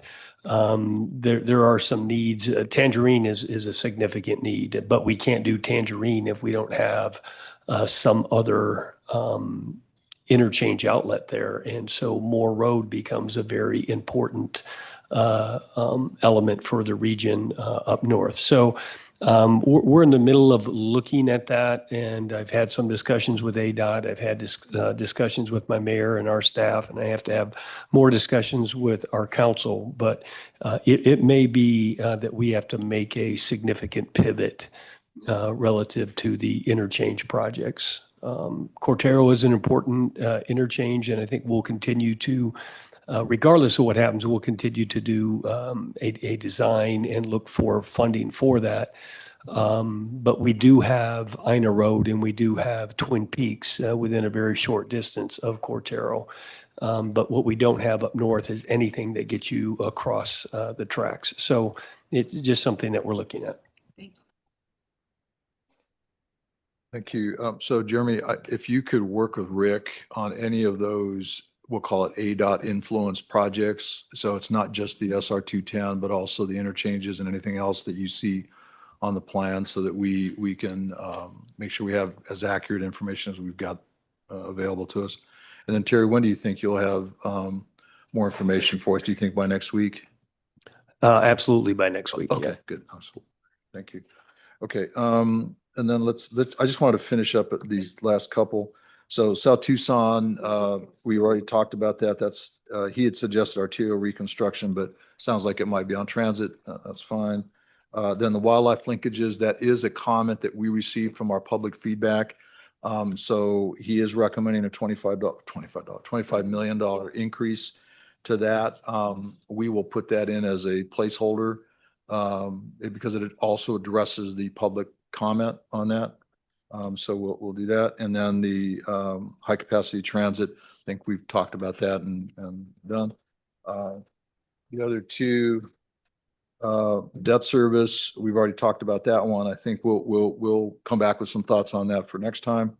And then the increase in revenue to 2.5 billion from 2.466. Any comments on that, by the way? On the increase in revenue?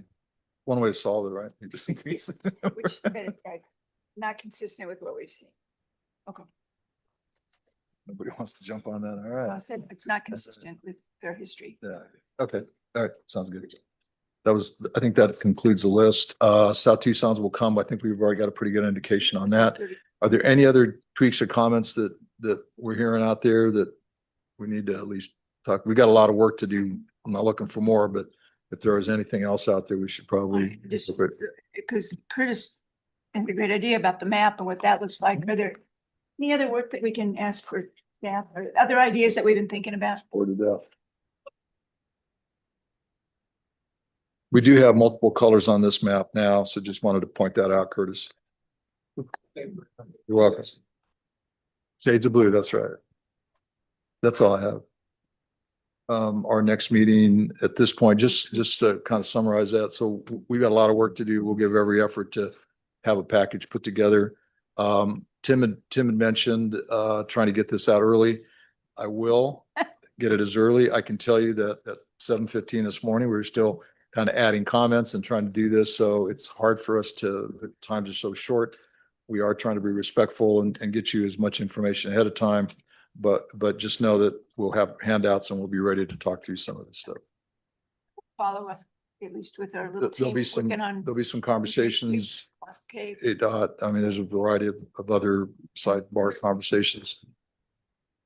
I just had one last comment, and that's before we go, and that's for people who have not watched yesterday's Board of Supervisors meeting to do so. It's enlightening. I think it kind of gives you an idea of where certain board members are on certain topics, and also you can see what a great job Mike did. So anyhow, it's the discussion about the RTA starts about 45 minutes into the meeting, and it lasts, I think, a little bit over an hour or so. Mike, hour and 10 minutes, something like that. But it really is. I thought it was an excellent meeting. Mike did a great job, but also look at the body language on the board members as well. So, thanks. Thank you, Curtis. Anything else from the staff? Did I miss anything? Rick, James, Dan, anybody? Did I miss anything? Somebody wants to add? Anything else from the board member, from the TMC members? Thank you all. See you next week. Take a bagel home with you. Yeah. I'm feeding my family at home.